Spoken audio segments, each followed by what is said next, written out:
Hello everyone, I think we've just gone live. Hi and welcome. Let me know if you're having any video or audio issues, but I think everything should be working.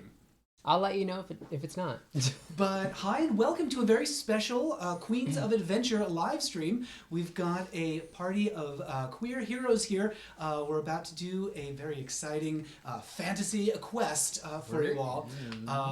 And so, yeah, hi. We see a lot of friendly, familiar faces in the chat. Happy birthday to Dale. Hello to Isaac and Paula and Cameron. Jesus Christ.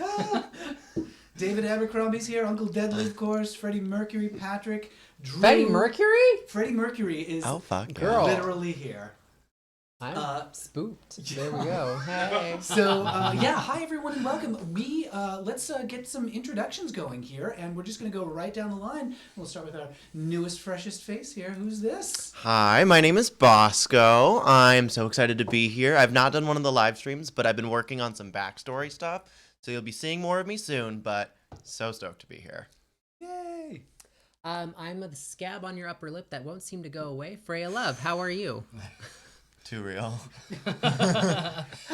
And that's why we have the hand sanitizer. That's why we have the hand sanitizer. Perfect. And I'm Arson Nicki, nothing more and nothing less. Fantastic. That's why I'm here. Just enough. I'm the nothing less. Yeah. I'm nothing more. I'm always less. Just barely up to par. So we're going to be doing Overwhelming. a special one-shot adventure today, a real game of Dungeons & Dragons with our fabulous drag cast. We are going to be doing an adventure that is adapted from the Nomengard storyline from the starter pack, from the Dungeons & Dragons starter pack that was released just a couple months ago. So we're going to be switching some things up and making it new and different and strange. But if you've played any of those starter sets adventures, this may seem a little familiar in some places. And if anybody in the chat, I do see some folks have never played D&D and don't know how it works and any of that stuff. Don't worry, we barely know what we're doing. I never know what I do. In fact, I haven't been paying attention for the last 30 seconds. Who are you and where am I and why am I here? So we're just going to be telling a story together, and sometimes we roll some dice to see what happens, and that's kind of it. We've got magic weapons, magic spells, magic hair, and that's the game. So hooray, happy to see Sophie and Raphael joining. Isaac is here, and Zach.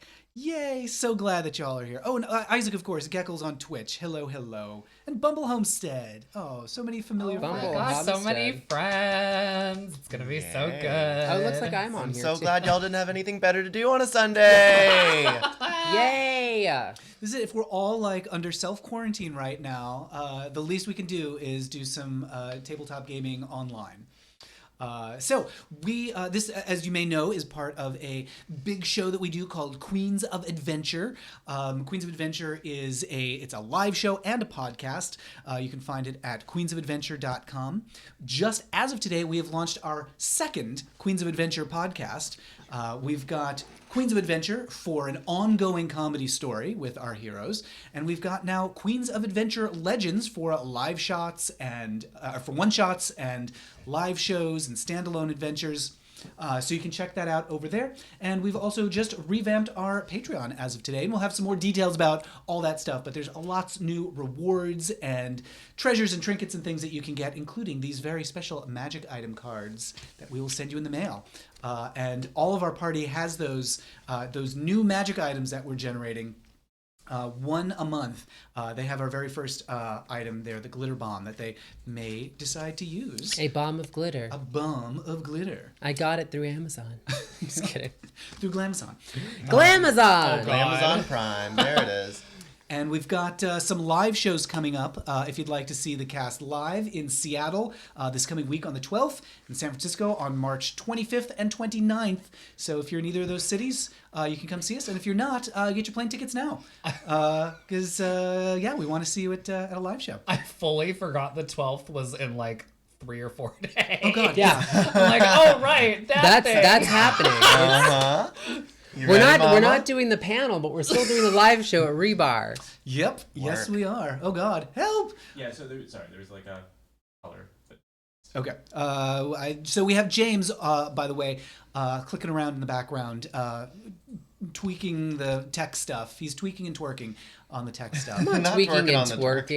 twerking. So if you're encountering any issues with lights or with anything else, with sound, just let me know. And huge thanks to Count Fosco Likes Okay, Mice come for on, the 50 tip. bucks. Holy Toledo, Hey. you're our hero.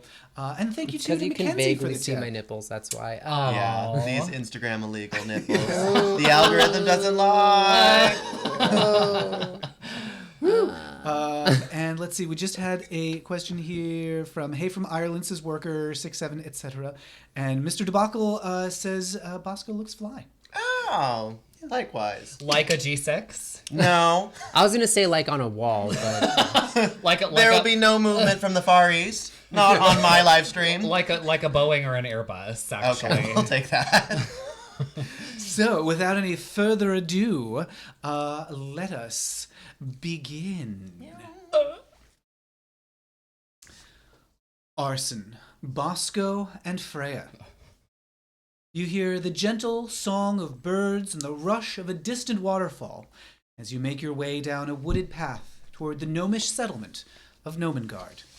The three of you have been hired to entertain the tinkerers of this remote outpost, and it's been a journey of about 3 days. But as you near the location marked on your map of the region, you hear something crashing through the underbrush just up ahead. What do you do? oh no, there's something crashing in the underbrush just up ahead.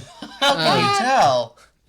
I would like to stop in my tracks and try to crane my neck and extend my ear as far as I can and listen for any clues as Aren't to you what a may be up spider? ahead. Do spiders have necks? Sure. All right. I mean, it's kind of like a spider centaur sort of thing. Is that how That's spiders even work? worse. Just- I can't get behind any of this. Every time you add a limb, I'm losing interest. Oh, God, So- that's funny. Arson, I'm going to have you roll perception. A 20, that's a natural 20. Oh. Plus a 3 is She can 23. see the end of this plot. We're off to a great start. Okay, first roll of the game's a 20. I love that. That seems like it's gonna we're gonna have a great game. Don't say that. Damn it, I just said it.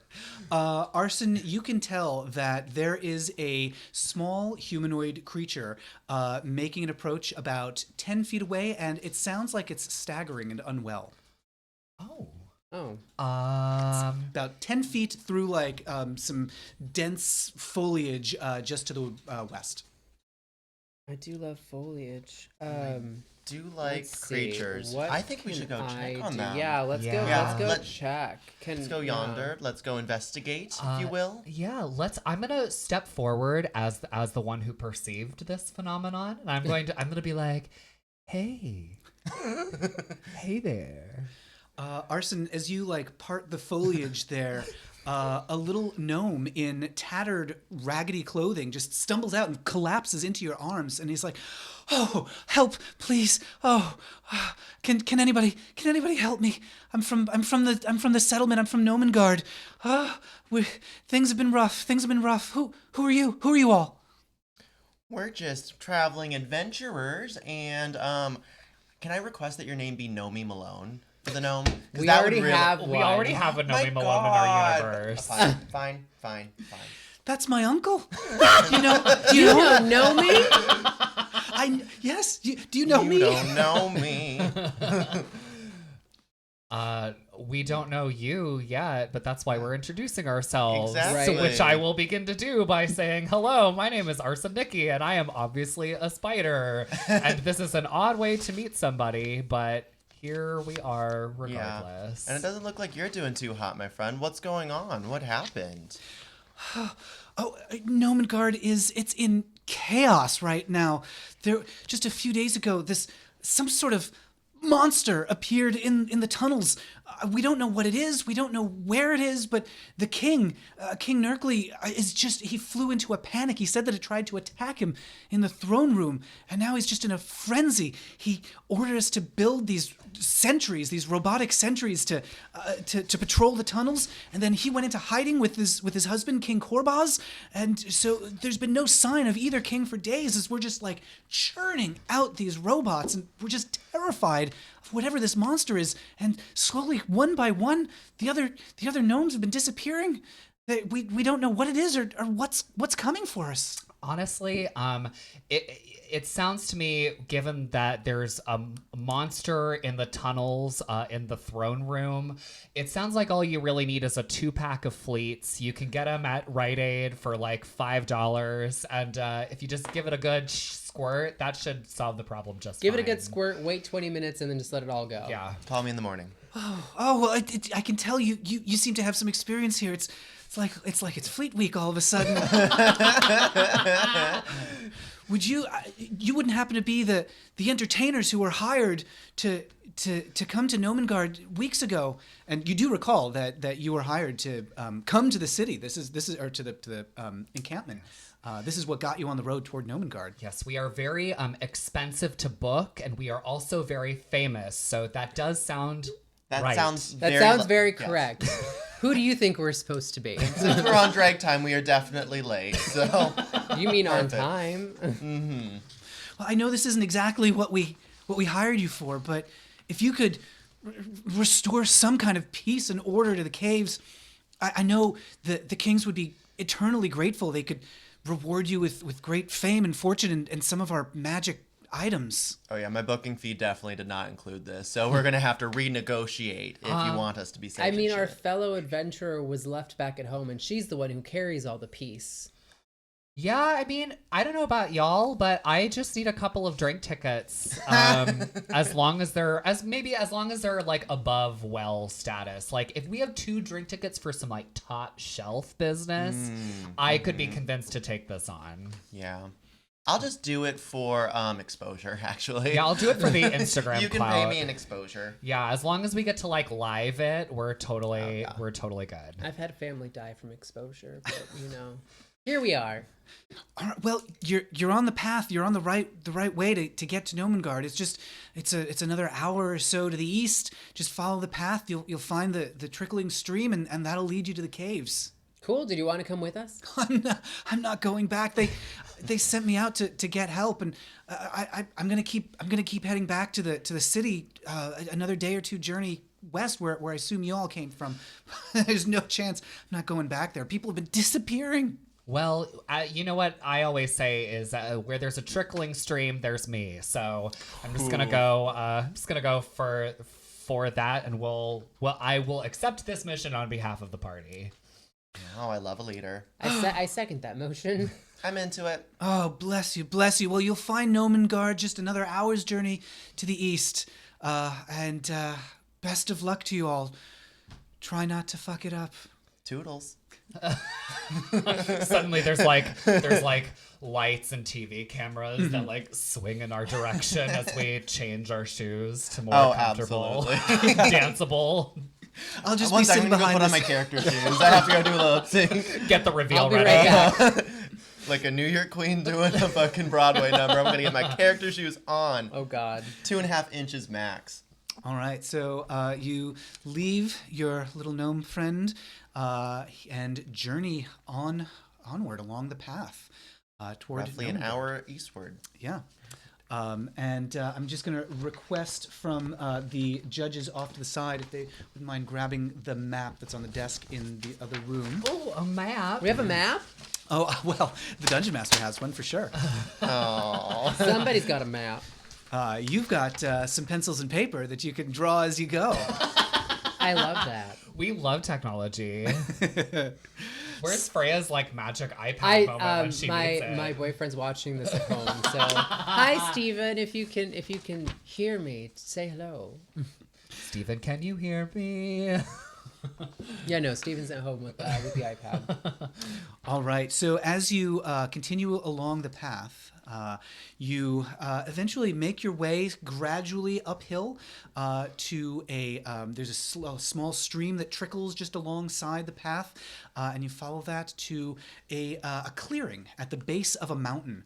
A waterfall that rushes down the cliff has carved out a natural concavity in the slope of the hill.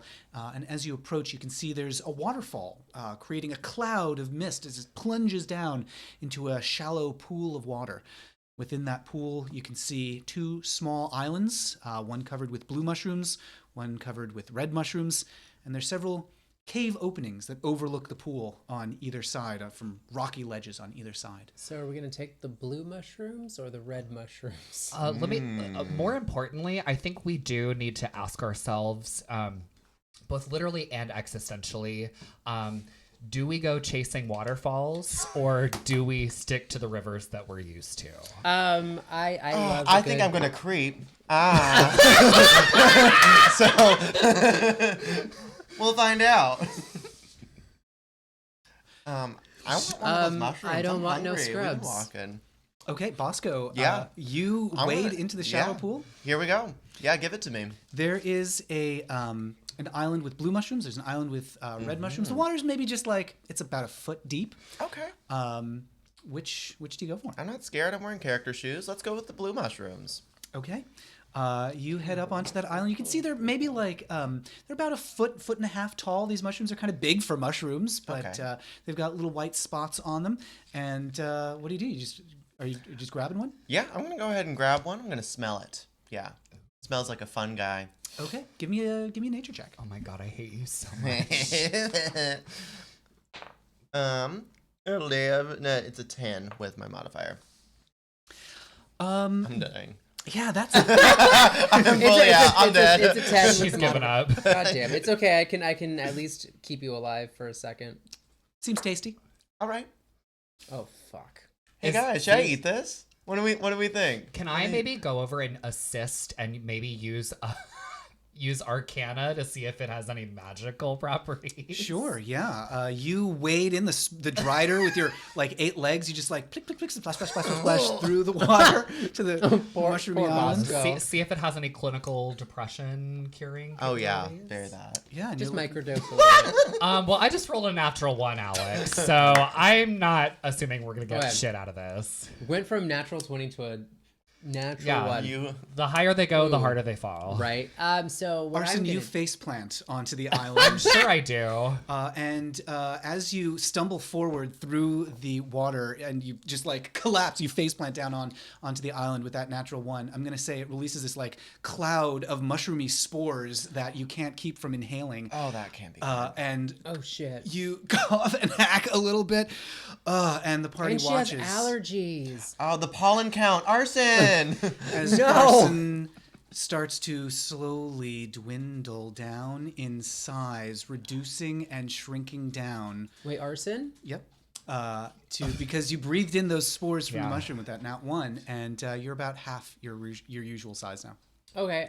What I'm gonna do is, as I see this happening, I'm going to take a little bit of the water from the stream and shape it using shape water into a nice little like ice skimboard and skimboard across the pond. I'm gonna keep myself dry. I like water, but I don't need to be wet and. This is my first Sloppy time all the I'm getting to be time. like present for a Shape of Water moment, so I'm feeling like very blessed right now. Like, oh, this is why she does it. All right. Give me an athletics check on that, or maybe an acrobatics. I'll say acrobatics for that. All right, so 12 plus my acrobatics. 12. Where's my acrobatics? Acro plus 2 is 14. Okay, I'm gonna say that'll do it. You just like you take a step towards this little shallow pool, and just like the water crystallizes under your feet. And you Oh, can I go to the other side and get the other thing? Because I'm assuming if this one shrinks, this one grows. Yeah, you scoot around to the island with the red mushrooms on it. As Arson is just like kind of righting herself on the island, looking up at Bosco now. Now you definitely look like a fucking spider, and I'm so not into this. Well, that sucks, Arson. What weapons do I have? Just my are trident. You, are you Just trying my to trident. attack me? No, I'm trying to Squash it. to cut a piece of a mushroom Oh, gotcha. without damaging it so much that the spores That makes sense. go through. So just kind of take a nice buttery slice out of a mushroom. Okay. Buttery. You've got your trident, and you've got frostbite as a spell. Maybe I like do. fork it with your trident. Did I not bring my chakram with me or any other tools that I have in my other adventures? Shit. Let's see. It's fine. So I will just gingerly break Okay. off a piece of that Kit Kat shroom. Yeah, you're standing there on the red island that's a little bit further along in the pool, and as you reach down and grab one of those mushrooms, you just like plunk off one of the caps of the red mushrooms, you hear a voice calling to you from somewhere up above. Hey, who goes there? Who's there? Shalom. Just me, Fraya Love, your good old neighborhood drag queen. You sure about that? You sure you're who you say you are? I didn't have to roll a persuasion roll. I didn't have to roll a persuasion roll, so yes, I am absolutely sure that that's me. Freya, don't you have like ID on you since you're a drag queen and you've got to get into the club sometimes? Oh yeah, here's my ID. My idea of me out of drag. I'm sorry, what are you holding up exactly? Air. I'm holding up air. No, nothing. I'm not holding up anything. No, it's me, Fraya Love. I'm sure of it. What's your business here? We came to perform over at Gnomegard. I think you would remember that the name of the place is Gnomegard. That's very Your generous character of you, would. I Matt. think your character would remember that. We're here to perform at Gnomegard. We got a little sidetracked and saw some fun mushrooms. And as you can tell, my spider-looking friend over here has shrunk to half her size. I just do a little bit of a tap dance on the side. I just throw up. So many legs. Freya, let me have you roll persuasion there. But I'm telling the truth. But you have to That's tell the what- I truth know. persuasively. Oh, natural 20. Natural 20. Okay. What the fuck is we? It is there or there. There is no in between. Yeah. We actually only have like the dice only has 20s and 1s on it. Oh my god, can you imagine? Oh, God. That'd be a fun way to go through things. Yeah, you're really taking your life in your hands. So with that nat 20, looking up toward the waterfall, you can see there's like a little gust of wind and the mist clears for just a moment. And you can see that on the eastern side of this pool, there's like a natural ramp that goes up the side of the concavity up toward a ledge that's just to the side of the waterfall. And a gnome wearing armor with a crossbow steps out from a cave onto that ledge and peers out and she goes, "Oh yeah, okay, right. You're the entertainers. They told us you'd be coming. Well, look, I'm sorry to tell you, there's things have been going downhill here. We've got a real problem with some kind of monster in the caves. I'm not sure if it's safe." We're actually second booked to come and save you. So we got you. We've heard about that, and we are also aware. I do want to know a little bit about these mushrooms, though. Can you give me like a little bit of background on what these red and blue mushrooms are doing? Arcana or history check, if you will. Oh yeah. I mean, I live here, so I don't even have to roll. I just in fact know. Cool. Well, yeah, like talking to people. This is novel for people in a fantasy entertainment setting. Asking questions and learning about the environment and people. And anyway, as I was saying, pleased to meet you all. My name is Ula. I'm one of the guards here at Gnomegard. Ooh la la. I like to think it's named after me, a Gnome Guard. I'm the Gnome Guard. But yeah, so the mushrooms there, as you've probably heard, are famous settlement. The magic tinkering items that we build here are infused with magic from the mountain. The waterfall is just impregnated with arcane force. And Hopefully with consent. of course, always. Consensual arcane force. So the mountain itself is just brimming with magic, and then the mushrooms that grow in the pool down there. Well, you know, like the song says, one makes you bigger, the other makes you small. Oh. And clearly you got the one that made you small. I sort of like straighten my legs a little bit, like you don't say. Oh. Just make sure you don't mix them up unless you wanna bang. Wait, what? Oh. Oh yeah, you carefully. You get a little unstable when you mix them. I see. Is there a cure or antidote for said mushrooms? Can we levy them out a little bit? Is there an 8-hour kind of wait time? If it lasts for 10, call a doctor. Like, what's the situation for her over there? Yeah, you can just balance them back and forth, one and the other, back and forth. Yeah. Just don't use them all up. We need them for the robots. Well, in that case, robots. Well, in that case. Some robots. As y'all talk about the robots, I'm gonna go over to the other color of mushroom, and I'm just gonna chomp right on into it. Okay, Arson, you splish down into the pool. The water's a little deep now, but you're able to keep your head up above, and you one of the red mushrooms, and you feel yourself stretching and straining, and you feel strange pressure as you grow back to your normal size. I'm loving this Mario moment. I'm just like, where are the stars? You know, the like stars that I can like hit to become like invincibility invincible for a few minutes. I'm just like waiting for that. But we'll cross Actually, that that bridge gave when me we a get to really good it. idea. Can you get a couple of the blue mushrooms while you're there, and I'll get some more. Oh, of yeah, the red definitely. mushrooms. Just These are enough, coming with not us. too many. Just in case. Gonna put them in a Just little in case. pouch. I'm going to throw mine in the bag as well. I'm going to take 2 with me. Okay. Yeah, just mark that off on the character sheet in your inventory. You got 2 Shrooms. blue and 2 red. Is that right? Sure. Yes. So about these dangerous robot things, what's the tea about You guys that? want the blue crabs? Oh boy, it's been a little awkward, I gotta say. So a couple days ago, King Korbaz said that something tried to attack him. He freaked out, ordered the Tinkerers to start building sentries to just patrol the halls. And I mean, it's fine for us. They don't attack gnomes or anything, but they're just like walking back and forth. They kind of get in the way, and we've been busy like brewing fuel for them and building as many as we can, taking apart all of our old devices to build new sentries, building traps. And meanwhile, Korbaz and Nerkly, they've just been nowhere to be seen. They've just gone into hiding because they're, I guess, scared of whatever this monster that Korbaz saw.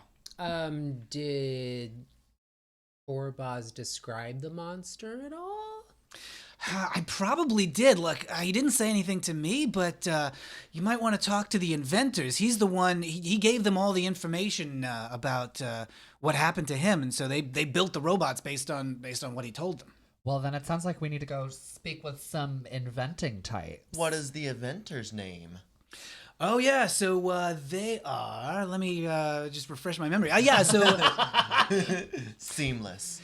Yeah, so they're Fibble and Dabble. They're deeper in the caves here. If you want to, just make your way on up. It's Get on up. keep an eye out, of course, for the sentries. Keep an eye out for some of the the dangers, the traps that we set up here for the monster, and of course, keep an eye out for the monster, whatever it is. But yeah, it's just up this way, and you can see that there's like that natural on the eastern side of the pool. There's like a natural ramp that slopes up toward the ledge that Ula's on.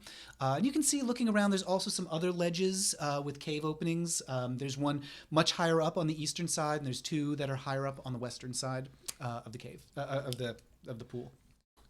Let's go splunking. Let's do it. I'm into it. Let's go exploring some holes. Yes. Oh, is that what we're doing first? Yeah. Cool, Hell let's yeah. explore a hole. Okay. Well, what do you want to do? You've got the slope that goes up. You've got other openings that would require scaling a mountain to do. Would I be able to swim up a stream? Let's go. Let's take the slope. Path of least resistance. Like, let's not get too ahead of ourselves here. Okay. All right, so you head up the slope on the eastern side of that pool. You climb slowly up, and you can see now as you get closer to that ledge, there's a cave that leads deeper into the mountain that Ula's standing by. And there's also an anchored rope bridge on the ledge that leads behind the waterfall to another ledge on the western side of the pool. And Ula says, "Yeah, so we got over here. This is the guard station. Hey, Pog, we got the entertainers are here." And you hear a voice from deeper in the cave say, "Are you sure? Are you sure it's them? They're not the monsters, right? They're not coming to get us." Do I look like a monster to you? Well.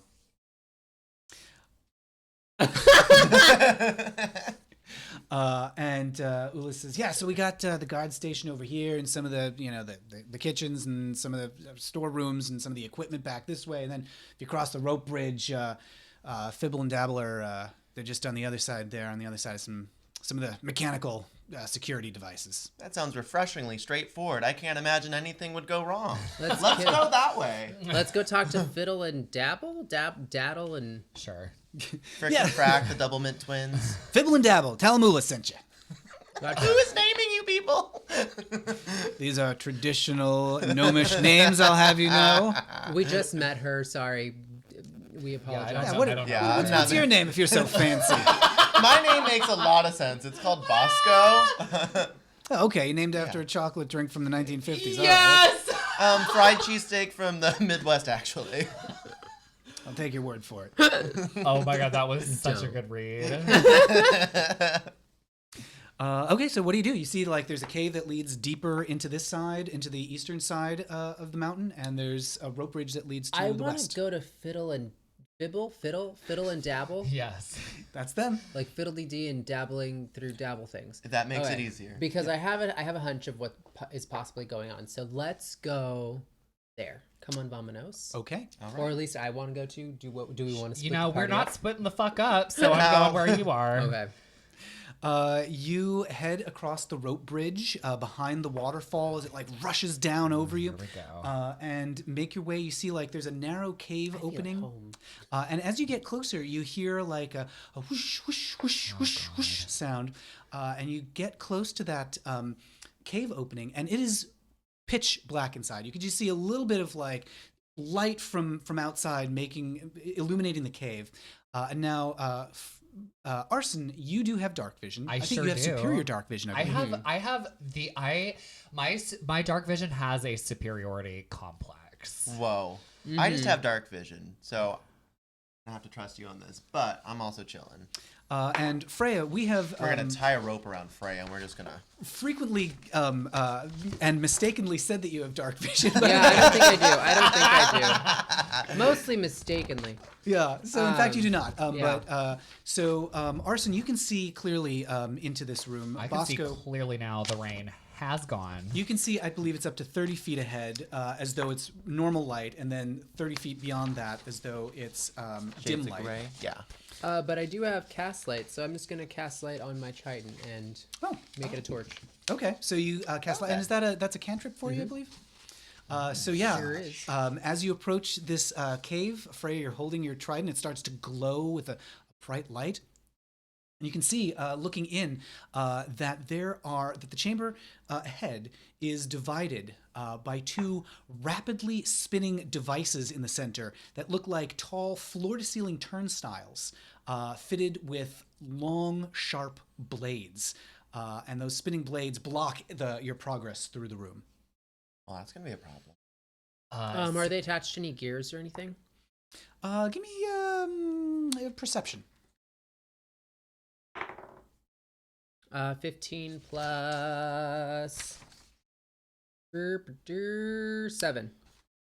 Okay, so 22. Yep.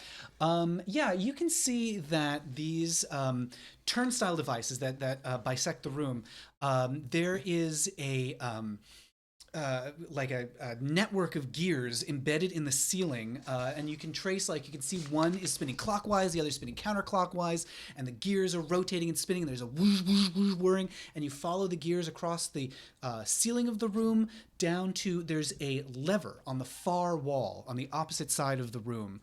That's currently in an up position, and next to the lever there's a little picture of like a carved into the wall, a picture of a gnome walking. So Kronk, do we pull the lever?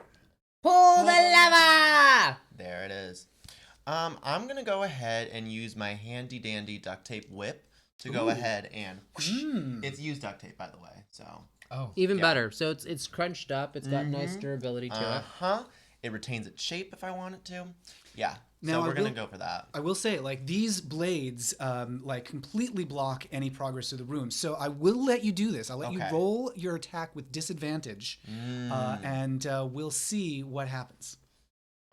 Disadvantage is. Oh well, I got a natural one, so I don't think I need to do anymore. Oh, That does it for you. Oh, here we are. Bosco's like, I got this. I got and this. You whip, and yoink, the whip is, like, just pulled out of your hand, and now it is spinning around in those spinning blades. Does anyone have any bows and arrows?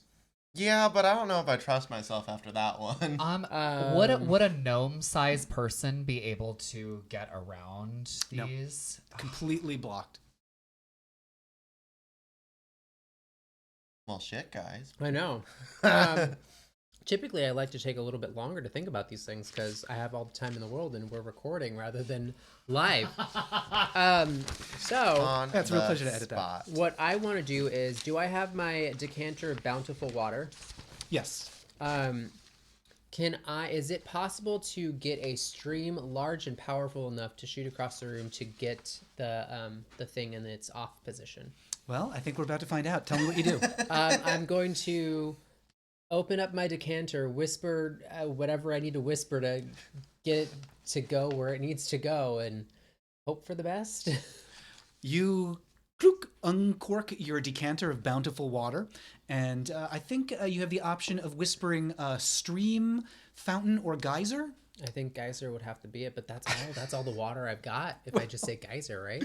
I believe that's 30 gallons of water, or it might be 50 on the decanter. Let's see, James, is that a home brew or? I'll show you a home brew. The decanter of bountiful water. It's actually just kombucha. I mixed it up. Right. Yeah. So let's see. Command words for stream produces 1 gallon. Fountain produces 5 gallons. Geyser produces 30 gallons. And that's it, right? That's all that's in there? I believe you can do up to 30 gallons a day. Okay.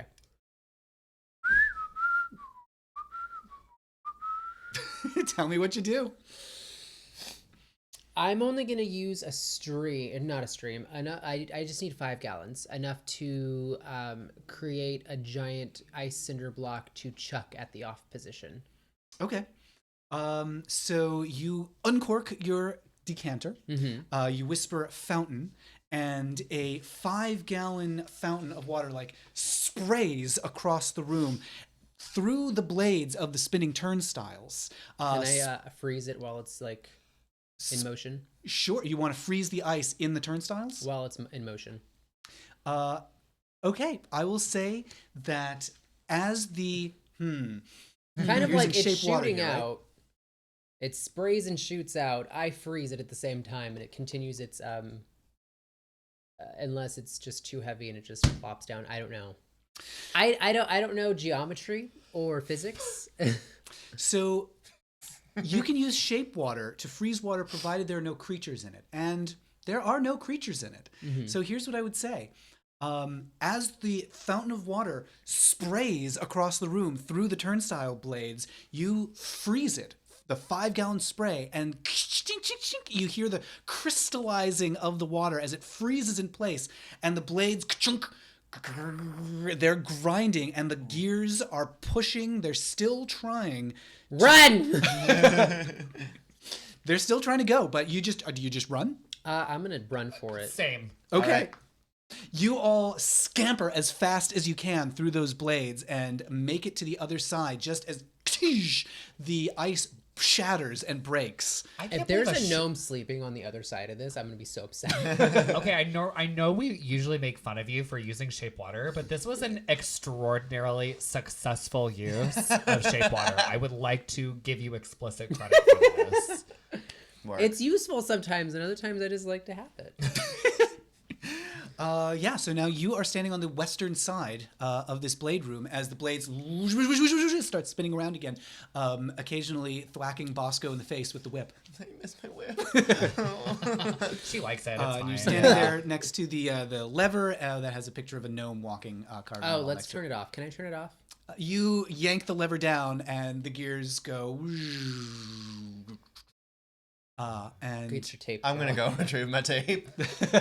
yeah, This tuck is a little meaty today. I'm gonna need all the tape I can get. you pull your whip, you disentangle it from the blades. With the blades silenced now, you can hear just in the distance the rush of the waterfall and back. And you can see now that there is a passageway that leads out of this tunnel to the north. There's another one that leads to the west, and from both passageways, you can hear chunk, chunk.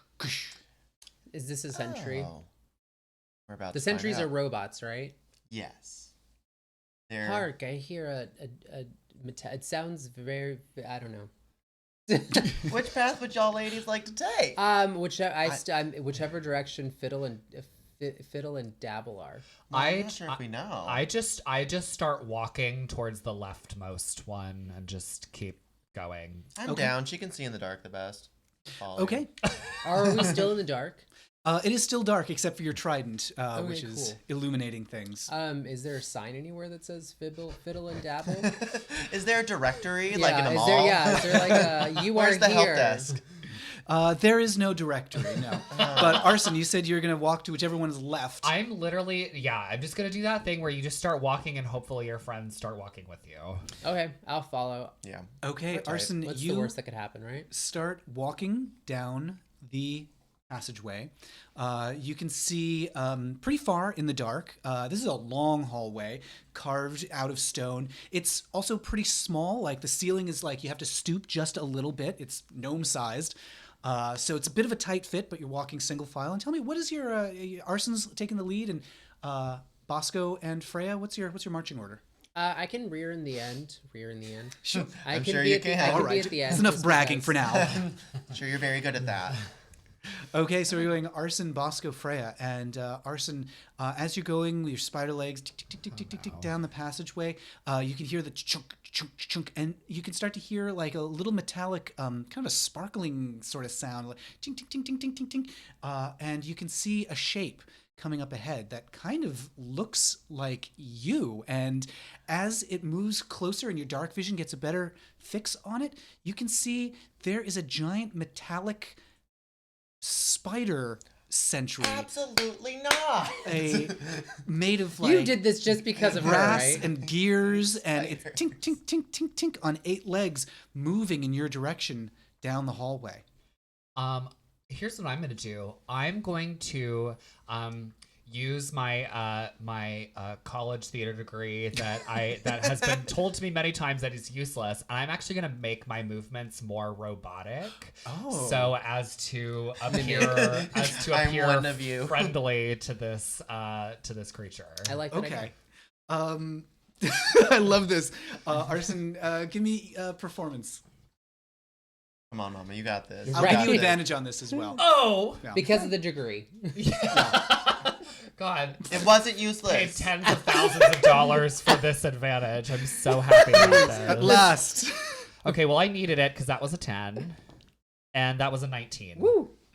Arson, you adopt a very robotic, mechanical. You're like studying this thing's movements, and it's like one of those improv exercises where you're just like mirroring somebody. You're moving down the hall towards this thing, and it pauses for a moment, and you hear like whoosh, whoosh, the gears spinning, and then it continues moving. It's still moving in the party's direction. Bosco and Freya, what are you up to? I'm still really not a fan of spiders, so I'm gonna hide behind Freya. This sucks. Okay. There are too many legs in this story. She's got legs and I'm legs, going to and she knows how to try use them. I'm gonna like march in the same order that Arson's marching. Not like obviously I don't have You're 8 gonna legs. pretend to be a but I'm metallic gonna- spider too? No, I'm gonna try to keep my foot movement as equal to Arson's. So As are you possible. are you trying to like Bugs Bunny behind a tree, like completely match her silhouette so it's not seeing you, or like? Kind of like essentially a marching order, like left, right, left, right, left. Okay. But try to mimic the exact same like pacing. Okay. Okay. So Freya, you are just like marching at like you're a, I guess like a soldier essentially. Yeah. Behind. Okay. I don't think there's going to be a roll for this one. And as you get closer, you hear inside the sentry, kind of a different and sound good. it lifts up 2 of its spider legs, and you can see the ends are extremely pointed metallic javelins, and it starts rushing down the corridor towards you all. Tick, tick, tick, tick, tick, tick, tick, tick. It's probably about, I'd say, 30 feet away and closing fast. I would Oh, like yikes. to quickly spin some silk and try to lasso it around its legs. Ooh. Okay. You better give them that ass silk. Yeah. I'm going to say, give me a... we're going to count this as an attack roll. Give me a dex. So basically, roll your d20, add your dexterity, and I think proficiency with your silk. So when you say proficiency, what For will that you, entail? I believe that's a 3. Oh, okay. Yeah, Well, proficiency bonus is a 3. So your dex is +1, proficiency +3. that's a 12. Is the floor damp at all? You better. You fucking better. So- give it to him. Here's what I'll say, Arson. So that's a 12 total. So Arson, you spin your silk from behind. You're still moving robotically, so it's like Can I spin my head right round? Yes. And you spin your head right round, grab the silk, still like doing the robot, She is so impressive. and pew, cast it towards this mechanical creature. And with that 12, it wraps around the sentry's legs, attaching to the legs, and the sentry crashes and tumbles over. It's still jabbing its 2 javelins at you, but it can't move now. And wouldn't say that the hallway is like damp and puddly, Freya. Like Okay. it's not leaky. Oh yeah. But now you've got Not like a dank. spider sentry that's just like in the center of the passageway, poking at you. How do we feel about like maybe dousing it with some water and like rendering its electronic capabilities like Ooh. moot? I might be able to do you one better, but Ooh. You better. I don't think I want to use that just yet. Let's see. She's got her laundry list of Her cleric shit. Rolodex. My Well, Rolodex of things I could possibly She's do. like, which one of my super powerful cantrips am I going to use today? I only have one super powerful one. That's a light and shaped water. Oh wait, where'd the last one go? Motherfucker. Yeah, don't worry about it. All right. Ooh, yeah. I could do that. And it's always prepared. And how many of these do I have? You better. I love this image of her just like thinking as like a spider. spider robot is like choo choo choo choo choo It's like choo. the meme with the math floating above somebody's head moment. Yes, I only absolutely. have 2 of these, so I don't want to do it just yet. So yeah, let's just let's douse a gallon of water on it, or 5 gallons of water on it, and see what Yeah, happens. give him the 5. So I'm gonna open up my decanter and give him the good old 5. Can it be like a flash dance type of moment where it's Oh. like the bucket with like the water and it's like Uh, there's like can I use like prestidigitation and be like what a feeling Do, Like, do, do, do. she's a maniac. Let me tell you. Yeah. So here's what I'm gonna say. Freya, you just uncork that decanter and you whisper fountain to it, and a 5-gallon spray flies up into the air majestically, splashes, washes over the spider sentry, washes the silk off of the legs. The legs are freed from the silk, no. and it This is your idea, by the way. rises back up onto its legs, and it rushes towards you. And Damn it! Can I freeze the water? there's a creature in the water. The sentry. Oh yeah, I'm the gonna sentry go is the ahead creature. and Wait, see if I can it's get like creature? a little bit more luck with my whip. Robots? I'm gonna see if I can tangle its legs with my whip in the same type of fashion that we were doing with the silk that's apparently water soluble that we didn't bother to mention to anybody. Bosco, roll your attack. Okay. And a monster while you're What modifier would I use with that? Just the whip That's modifier? +8 to hit. +8. Okay, so 18. Ooh, 18. Whoosh, you whip the spider legs and roll your damage there. It's 1d4 + 5. You know, if Oh, we it's had a the- it's green the number on screen top right of the now, triangle. he had a Oh, green gotcha. ball. Or the one that's facing upwards. So actually, I think that would be a 3 for you. Oh, now I'm seeing it. Yes. Yeah. 3 + 5, so 8. Okay. Whoosh, you whip the spider sentry, and I'm going to say with an 8, half of its legs are knocked from its body. It's like chang, clang, clang, falls to the ground, and it's like hobbling towards you now. This is my worst nightmare. And I'm going to have everybody else roll initiative. Oh god. Oy, okay. I rolled a 16. I rolled a 20. Ooh. All right, you're in initiative now with this robot. It's about 10 feet away from the party. Freya, you're up. So is the floor like pretty like sopping wet? It is now. Can I freeze the floor? Yes. I'm gonna freeze the floor because metal and ice don't seem to go very well together. Fantastic. Unless you're a figure skater, but I don't think that this is. Freya, you use shape water, and you see this like reflective sheen spreads out from you across the floor as it becomes extremely slippery. The sentry is like sliding back and forth now. Is that anything else on your turn? Do you want to move or anything else? I can't really do. Can I just get out of its way? Yeah, you're like backing just, up. just in any way, shape, or form that I could possibly get out of its way. Mm-hmm. Yeah, so you take just a step backwards, back towards that blade room, to give it a little more space. It is the sentry up next, and it is going to strike out at Bosco Yar. with its javelin feat. That's going to be a 12 to hit. Does that hit you? No. Oh, you better work, 17 I armor know. class. Get at it. So Not with, bothered. It's one remaining javelin. It like just completely misses you, and then it's gonna try to turn around and spider silk you with a little hatch on the back. But because the surface is now so slippery, it's having difficulty aiming. So it's gonna roll with disadvantage here. God, I can relate. That was a 5. So She sure ain't happening. the spider sentry just like slips to the side and thwing, like a spray of spider silk just like hits the ceiling and latches to the ceiling, and it's just kind of like limply like scrabbling at the ground now. And up next, I think we've got Arson. You rolled a 6, is that correct? I rolled a 16. Oh, 16. Okay, yeah, you're up next. Oh, and Bosco, what was your initiative? Oh, I thought you said for everybody else I Oh, did not sorry. roll initiative. 14. Okay, so we're gonna go to Arson next. Cool. I would. Ooh, maybe this is an opportunity to, think outside the box, or maybe it's not, and I'll just stick with my usual mainstay. You know what? We're just gonna try to finish this thing off. I think so. Yeah, I'm gonna summon my packed weapon. Mm-hmm.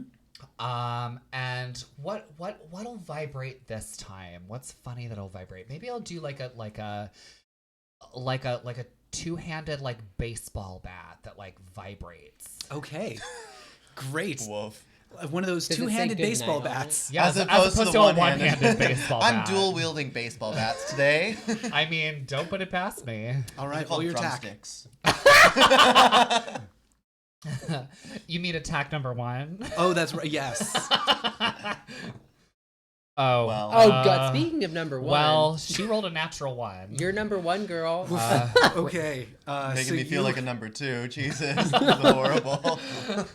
So you rush up towards it, and just like this, the ground's slippery here too. So whoosh, Sure you just is. miss it, and now you've got a second attack, I believe. I sure do.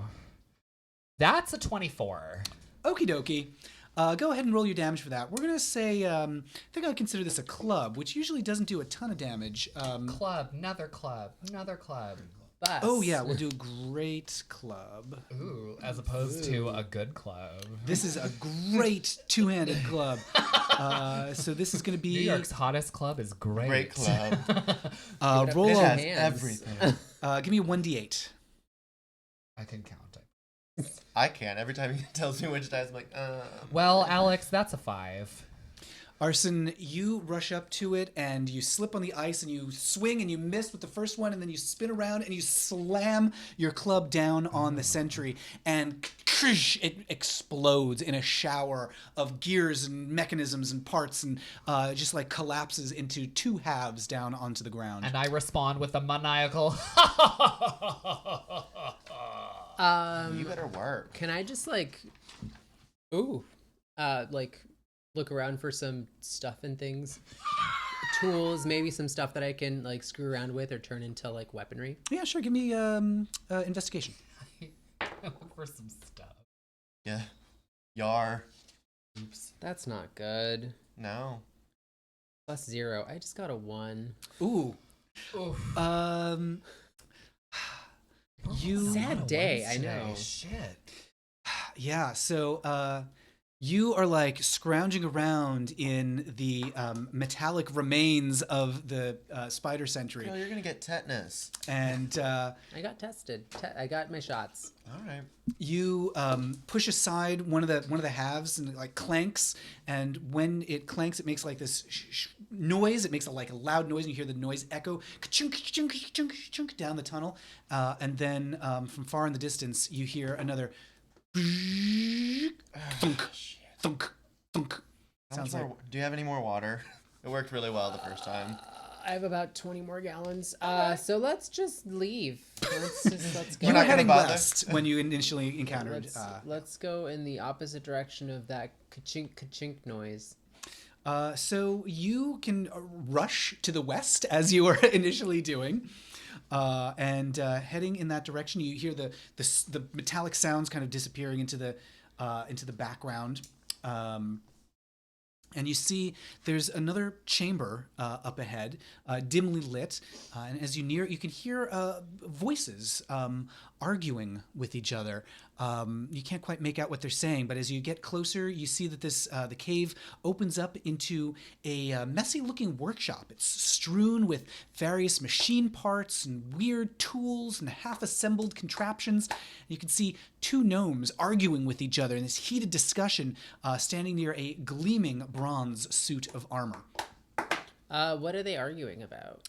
Now that you're closer, you can hear a little bit more clearly. There's one who's like, "No, it's got to have lasers. We got to figure out how to put lasers in there." And the other Where are one's we gonna like, put the fog machine? "No, it's got to dig. It's got these claws. It's got to dig through the ground." I'm going to interrupt by saying the answer to life is 42. They both wheel around and look at you, and they're like, "Who are you?" Can I cast light on myself and be like, I'm Freya? Yeah, just like ring light on yourself. You're like, hi. Yeah, so Freya, you just like step forward, a glowing vision into the workshop. Your light like shining off of like the contraptions, the metallic gears and gizmos and things. And this is gonna be a waste of a spell slot, but it's a first level, and I have. First impressions are important. I'm gonna use a bit of gust of wind, and wait, is that a first level? You better give yourself the wind machine. Right. Yes. Oh shit. Give him a hair whip, mom. Do I think it's a second level now. It is indeed, It is a yes. second level. Oh fuck it, who cares? So it's a second level, and I'm gonna give him a good old wind machine while that's all happening, and be like, oh. A gust of wind blows past you, Freya, as you step into the room. They're like, "Wow!" Roll a d10. Shit. It's this one, right? Mm-hmm. The Jello one? Oh, it's a Ooh. 9. And roll one more time. We're rolling a d100 technically. Oh shit. A 3. I appreciate I'm the assuming that's a enthusiasm. 93. That is indeed Oh, well, perfect. a 93. And as you step forward into the room, you are surrounded by this beautiful radiating light, the wind blowing through your hair, and then to your surprise, music starts to play. A strange, otherworldly song just starts to Where's Gilda Wabbit? tinkle in your ears around you. It's like there's a chorus just singing around you. It's getting- Deborah Cox's Nobody's Supposed to Be Here club remix. How did you get here? Oh, Nobody's supposed to be here. nobody's supposed to be here. It's actually quite loud, and the gnomes are like, "Oh, okay, who are you?" They're like shouting over the music. Oh, sorry, I bring my own lighting and wind machines. Where'd the music come from, though? I'm Freya. I'd like to step in the room and apropos of absolutely nothing, say, "Come on, season 6, let's get sickening," and then do a dip. Perfect. Okay. And I walk in and hi, and then walk off to the side. Fantastic. They're like, what are you doing in the caves here? It's not safe." We're entertainers and we're being entertaining. Entertaining. Can't you see? Oh, yes, of course. You must be the entertainers that they hired. Oh, my goodness. Somebody should have told you things. It's a disaster. No one got Oh, they have told us. Oh, Don't you No, worry. we've been done told. We were hired to entertain, but we've also been hired to slay. We are you disaster. better. We are disasters as well, and and like attracts like. So yeah. Yeah, so the one gnome who's talking to you turns to the other and he says, "Oh, you see, they're the openers and the headliners. Oh, magnificent multitasking. How intriguing. Oh, so perhaps you can be of help with this." Lasers. Absolutely. Say no more. You see, I told you. Uh-huh. And the other one's like, "I don't know about this. We're living deep underground. If the king needs to make a quick getaway, he's gonna want to have claws on the suit of armor."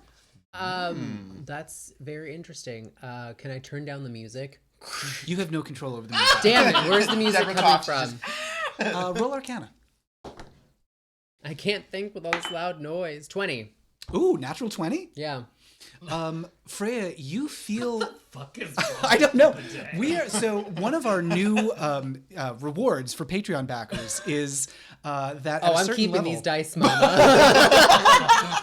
The real show needs them. We'll just see about that. So at a certain level, Patreon backers can get a set of blessed or cursed dice in the mail. So when we get on a good streak, we will set those dice aside to mail to some of our backers. And Freya, I think I we're know. all frankly on a pretty good streak. I might have. Yeah, these are the blessed dice. Yeah. So Freya, you can feel when you cast Gust of Wind, there's a strange sort of tingle over you that you recognize as the effects of wild magic.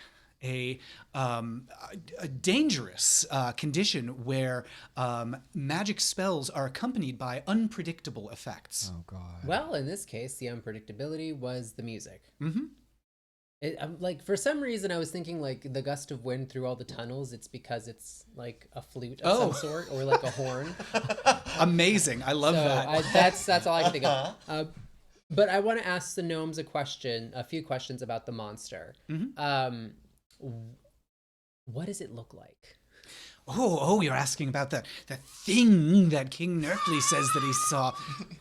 Well, no one's actually seen it.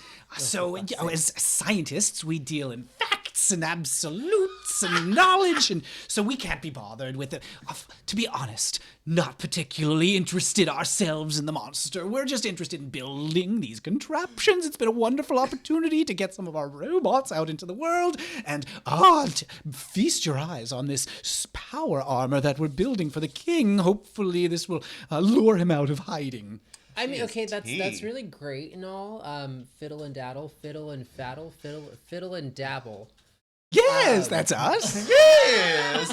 Ooh. But has anyone seen the monster since the king disappeared? No one's seen it. No one knows what it is or where it is or where it could be. All we know is that gnomes have been steadily, day by day. One disappears over here, another disappears over there. Did you say that you don't know where the king is? Here? Oh, yeah, no, go for it. No, they've both holed up. Nerkley's he's a little high strung. You see, he's holed himself up in the king's chambers down the cave to the north. Sounds like we might have to go talk to him if he's the only one that's seen this monster. Yeah, something tells me that there's not a real monster and people are just kind of going to the city and disappearing and partying. Something tells me that we need to go searching for this king. Yeah. And something else tells me that this monster may have something to do with these mushrooms. So, let's go talk to the king.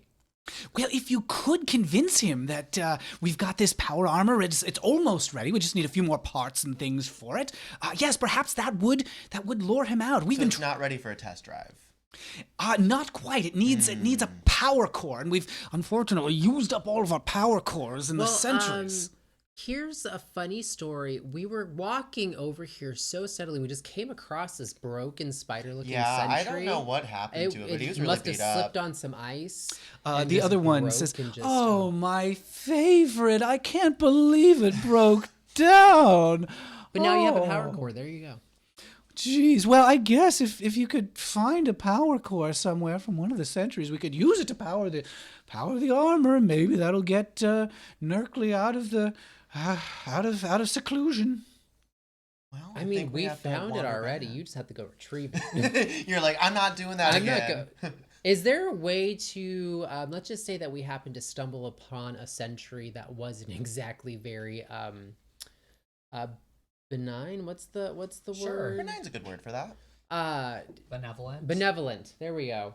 That was more on the attacky side. Is there a way to make them calm down? Ooh, well, they've been programmed to attack anything that isn't a gnome, but there is the control rod. I've got it right. He's kind of patting his pockets. Is it a gnome or is it gnome size? Well, anything that it perceives to be a gnome, it'll leave alone. So I suppose Well. if something was convincingly gnome-esque, it would... it wouldn't have any problem with them. Or you could... I wish I could... Do you have the control rod? And the other says...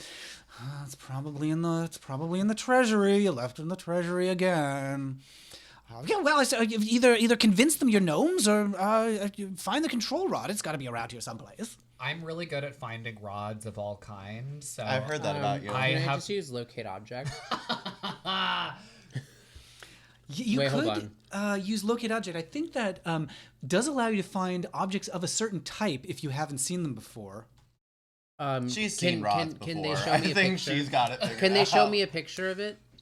Oh, yes, of course you're here. He's like, goes over to like, there's like a bench with a bunch of scrolls on it. And he's like, no, this one's used, this one's got a spell over here. Yes, here we go, blank. And he starts like scrawling something on the scroll. You can see it's a pretty basic looking a rod that you could like hold in your hand. It's got a glowing gem on the end of it. It's got like lines pointing to it. It says glow. And it's got just like these branching gear, like circuitry looking things wrapped around the gem. There it is, one of these. It looks just like this. Perfect. I'm going to use locate object, and hopefully it's in here. Okay, Don't tell fantastic. me it's not in here. Let's see. Let's see how that works. Okay, yes. So, Freya, you cast locate object. You're concentrating on the control rod that you've seen. Give me another D100 roll.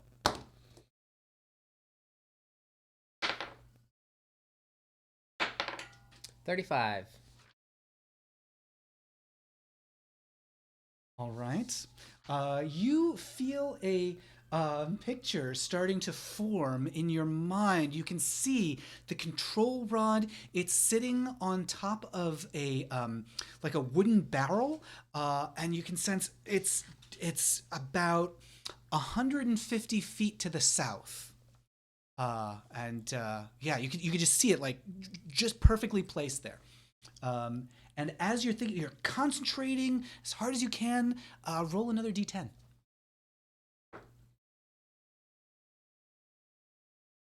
And as you're thinking, your hair starts to grow longer and it fades to a bright white. Ooh. And creases form on your face. Oh as your no! face Stop wrinkles. it! Stop it! Stop! And no! you hunch over a little bit and you feel kind of a crick in your back as you age 80 years.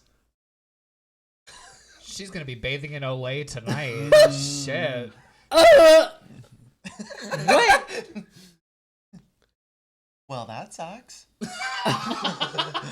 Think we need to switch wigs really quick. I know. What had happened to hers is. Did my power at least grow with my age? Yeah, did she like level up by like 100? 80 years worth of leveling ups. But you do now have the information, and one of the gnomes is like, She's pissed. "Oh boy, that must have been a doozy." I've never located an object this hard before.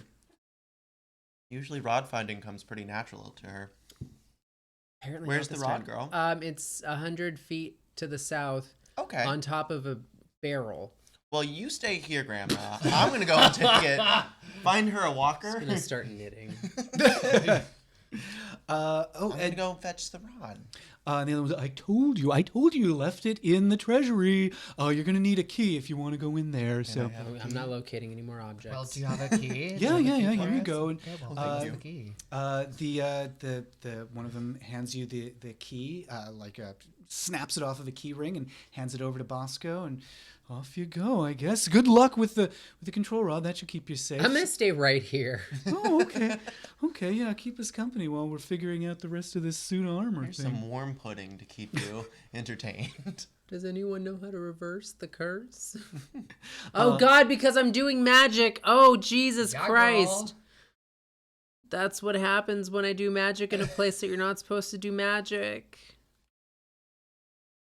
I'm so sad. You whine to yourself as you slowly sit down, and it's like, here you go, and he like pushes over a rocking chair that he just happened to have. Like, It's like, I no longer understand Snapchat. No. And Bosco and Arson, you're heading down. Yeah, I think we should go grab that to rod. the south. Okay, yeah, you start heading. Let's see. Yeah, you head down a passageway to the south, and as you are making your way down the tunnel, you can just hear from like a thrumming from inside the wall as you're making your way, and you see like a big metal door made of scrap material just up ahead. And as you are approaching it, that thrumming sound in the wall and the ceiling and the floor is getting vroom, vroom, vroom, louder and louder and louder.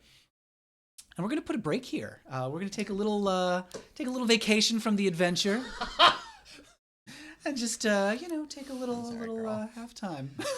and now I'd like to talk to you about Squarespace.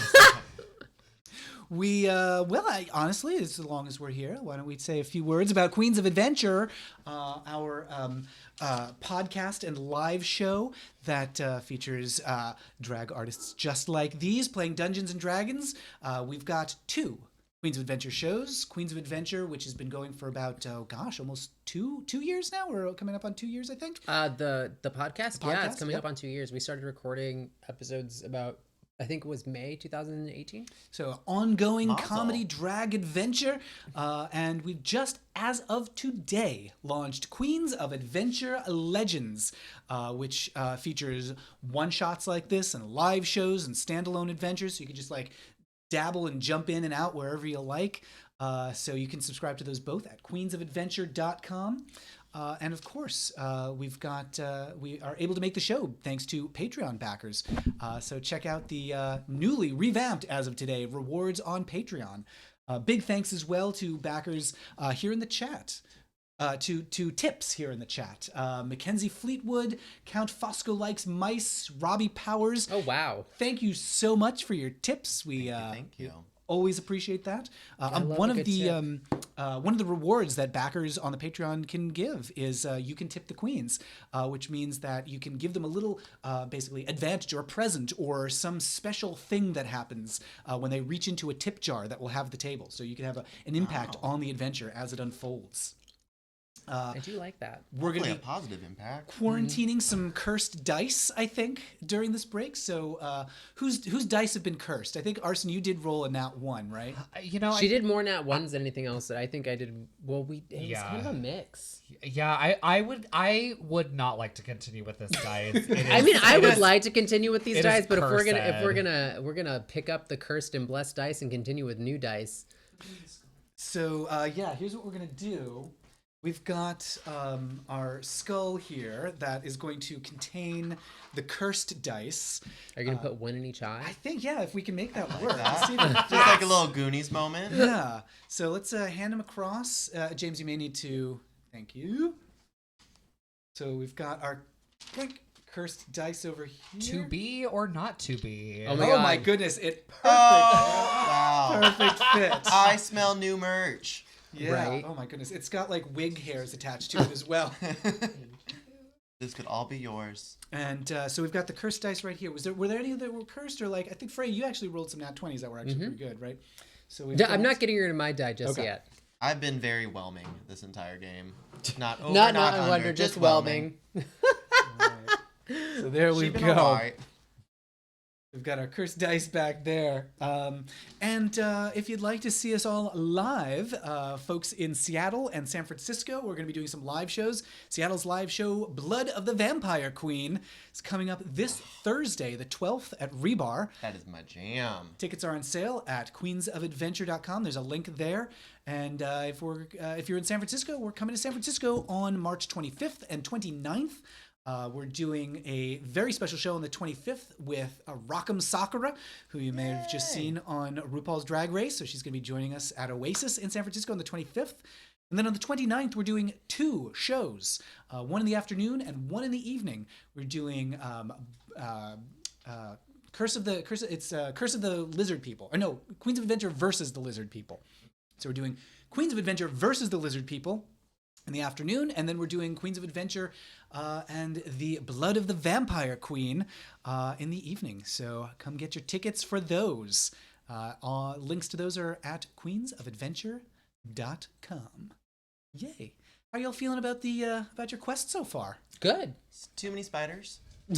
Too many legs, but pretty good. There have been a lot of spiders. It's true.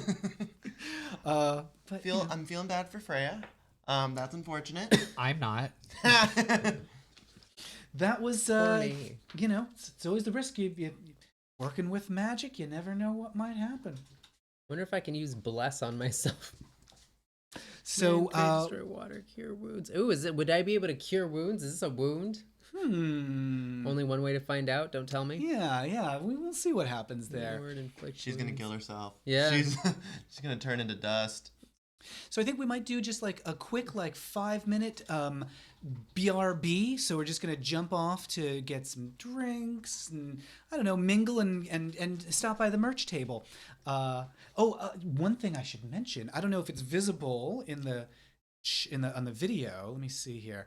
It's not quite visible in the video, but whoop, we've got these beautiful Sissy That Roll shirts available to buy at the live show. So if you want one of these gorgeous, they come in black and in pink. If you want a Sissy That Roll shirt, come to our live shows. We'll be selling them there.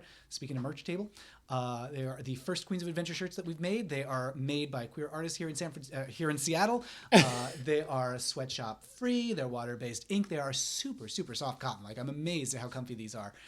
So yeah, come to the live show for a shirt.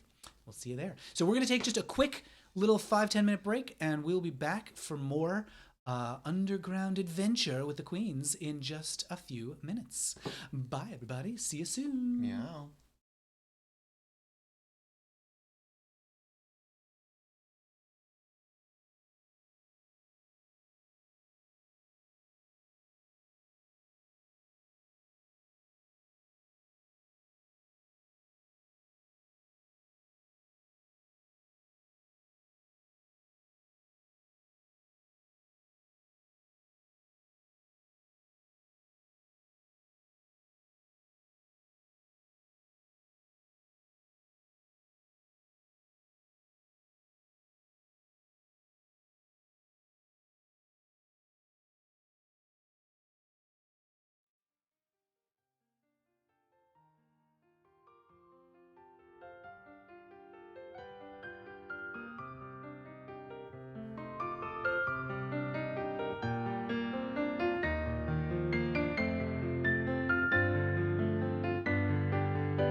Hi, everybody. Welcome back. We are rejoining our adventure already in progress with the delightful Bosco, Freya, and Arson.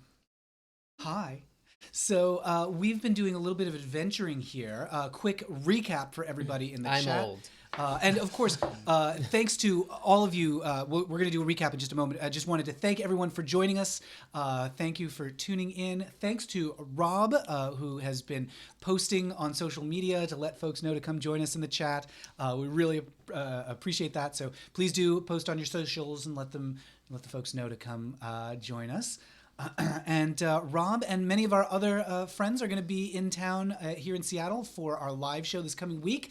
On Thursday, we're going to be at Rebar, and we're really looking forward to seeing Rob and who else? Intellectual Homosexual is going to be here, and some more familiar names I think are in the ticket list that I've been seeing. So yay! Thanks everybody who's viewing the live stream and who's popping by for the live show next week. I'm excited. Yay! I'm super excited for next week. Next week is going to be fun. And you know, the funny thing is that since Emerald City Comic Con has been canceled, it's just going to be the unofficial Queens of Adventure Con.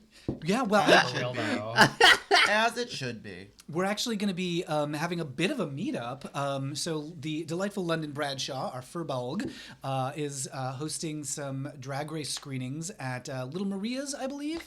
And so some of the listeners and friends of the show are going to be popping down to Little Maria's on Friday for the drag race screening the day after our Rebar show. So we're really looking forward to seeing everybody there. If you're in Seattle, come to London's Little Maria screening, and we'll all hang out and have a lovely adventure together. Yay! And little did you know, Maria is actually 6'4". Yes. she's Not a so gnome, well. but she ate one of the red mushrooms. There we go. It's called irony. So let's see. Quick recap on what's been going on. You were hired to entertain at Nomengard, just booked like you do. You heard from a gnome in the woods that some kind of monster has overrun the tunnels. The kings have gone into hiding after ordering the gnome tinkerers to build robotic sentries to hunt down whatever this monster is. You've made your way to the Gnome Guard settlement. You met Ula the guard, who you also learned about the mushrooms that make you grow and shrink in the pool. Yes. You The trial learned and error. a little bit about the wild magic that infuses the mountain here. I wonder if I could use some of the mushroom spores to shrink my wrinkles. Might allow that.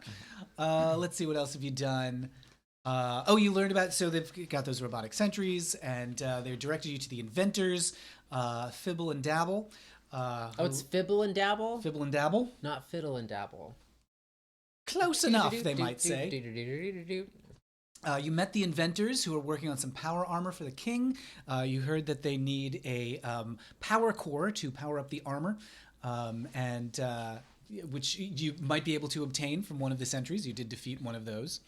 And then you headed to the treasury, where Freya learned one of the control rods is stored. Oh, what else? What else did Freya learn while all that was happening? Freya learned that she's She left 80 her years heart old. of the ocean. Yeah. Freya learned that It's been 84 4 years. There it is. the wild magic is truly unpredictable here in the mountain. It is it's wild, is what it is. Jessica Wild Magic. Sister! So I think those are some of the highlights. Any other big moments when you boast of this adventure at taverns in the future that you're gonna sing about? I'm just never gonna sleep again with all these spiders. There were Thanks. wigs, So and many there were lights. gigs, and And there was we once water did a gin. shaping. and there may be pigs at some point. for Pigs all and we wigs. know. Hopefully. All right, so we are coming back to our adventure. I just realized I printed some resources for me, and I printed, of course, the wrong page. So I'm going to print something Ooh. right now real quick. And James, if you wouldn't mind just grabbing that for me when it comes out of We the machine. love a resource. That would be great. We'll just Embracing the this up. material. make a hat or a brooch or a pterodactyl out of this. Another timely reference. Did you say that? Literally just that just landed. Thank you for making that reference. I once got in trouble at a website that I was writing for making a joke about the Munsters. My editor was like, "Could you try to make it just a little more modern?" You're like, no. What? They're from the last century. Okay, Modern so enough. Get it? The reference landed. No. this is a bunch of rim shot is just like somebody falling off the stage. It's a rim collapse. Okay. Great. We'll talk A about rim a rim collapse later. That just that's sounds what we like just a call Freya. prolapse.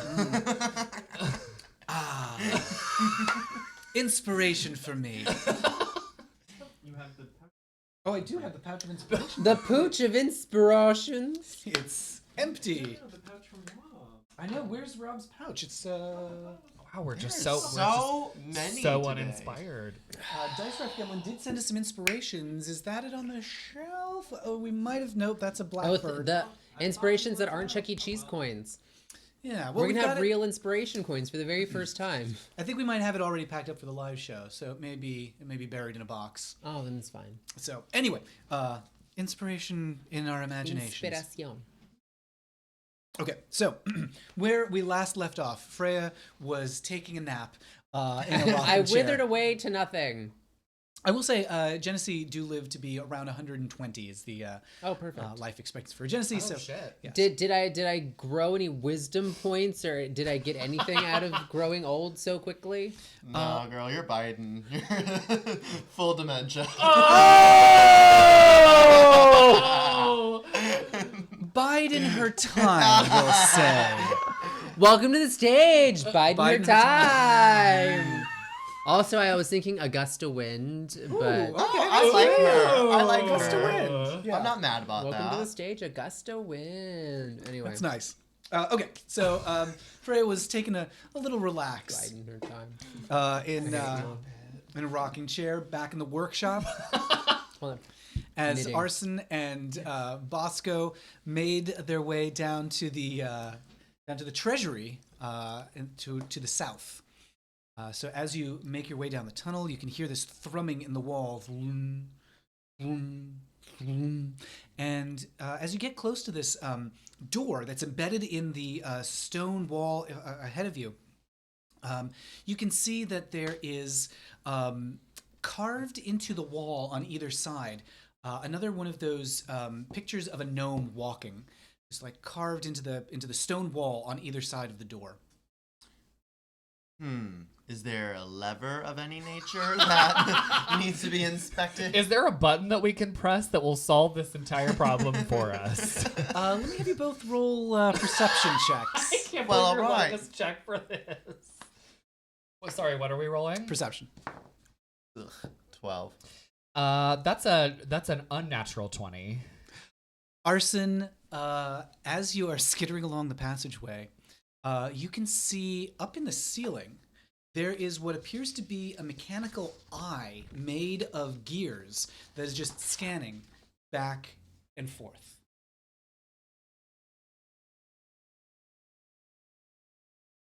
What do you think? Is it like looking for us? I think it's scanning. I think it's like a little sentry point of something.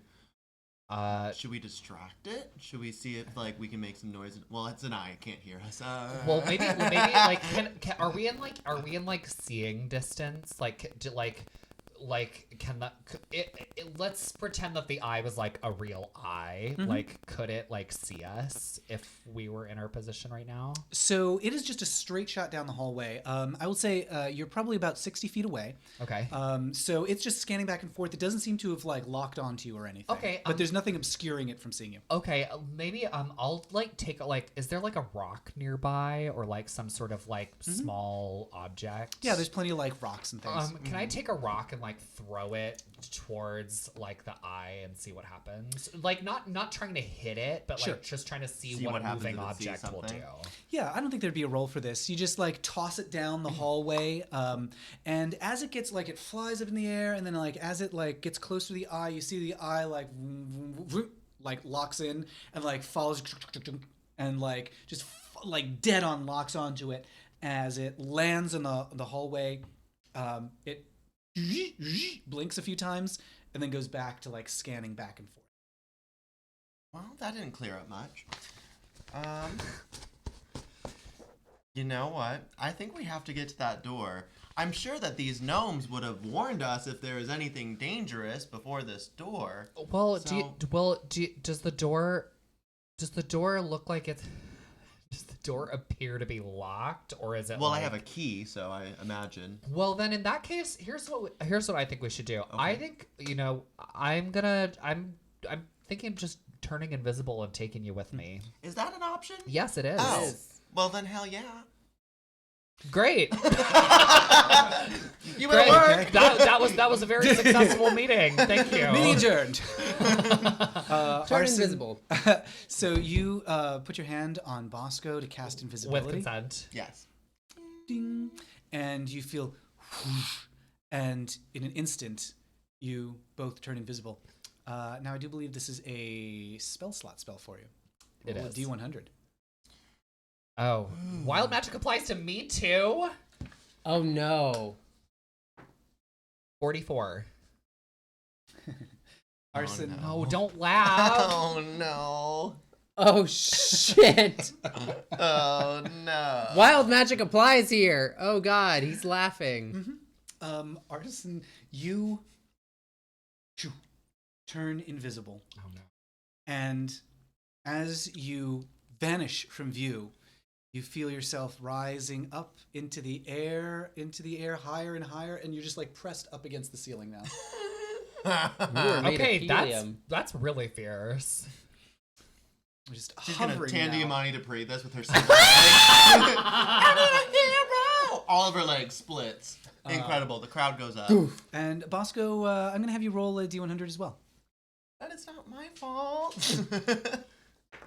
No. Oh wow. Give it to me. 94. Ooh. Didn't we already roll a 94? I think we did. It was a 93. 91? It was No. it was me. It was a Yeah. 93, I think, or 95, 1990 something. Yeah. So let's see. Oh god. This isn't even my magic.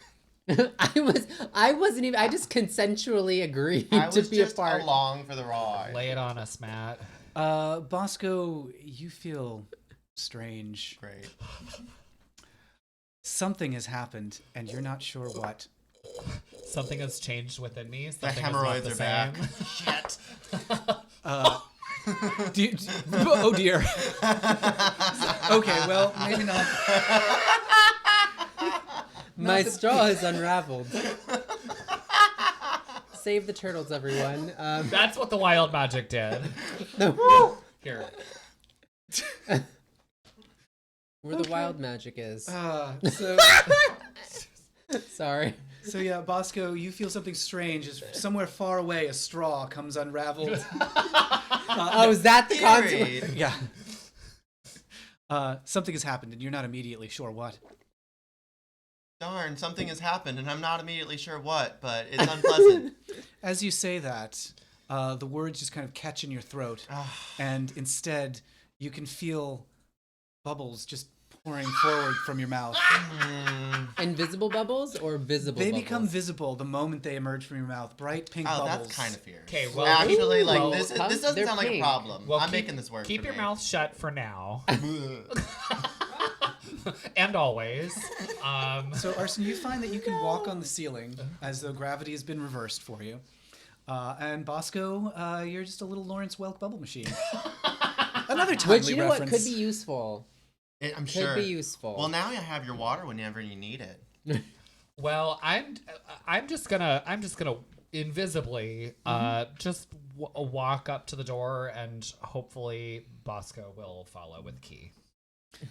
Ting, ting, ting, ting, ting, ting, ting. You scuttle along the ceiling of the cave passageway now, invisibly. Bosco, I'm gonna follow because I'm still invisible, and I'm just gonna keep my mouth shut because okay. that's gonna defeat the purpose of being invisible. You walk up to the door. It's made of like scrap metal that's been welded together, and as you get close, you can feel like the cave is just, it's really warm here. Like the walls are warm, and you can see now there are what look like nozzles coming out of the wall on either side of the door. But the eye that's in the ceiling, that is like right next to you, like Arson, you're standing like right next to on the ceiling now. The eye's just still scanning back and forth. It hasn't seen anything. Well, I have a key, and there's a door, and there's only one way to go. I'm gonna go ahead and put the key in the door and try and open it. Okay. Mm-hmm. Mm-hmm. Swings open, and you can see in front of you there is a broad room full of gizmos and loose gears and twisted bits of metal and scraps and things, just piles and heaps of inventions and stuff. Yeah, you just see like all this stuff just like everywhere, all like covering the room. Like every surface is covered with strange tinkering inventions. There's a lot of shit in here. This would have been a really nice time to be able to use that locator spell, but someone's eating tapioca. Not a part of the venture at the moment. I'm gonna see if I can use my special Shadow Kai eyes to find it. I'm gonna look around. Okay. Girl, Yeah, that's you so want that? good. You want that? You like that? Wait, but is that magic? No. She's just got good I just eyes. got good eyes. I'm wearing my contacts. Here's what I'll say.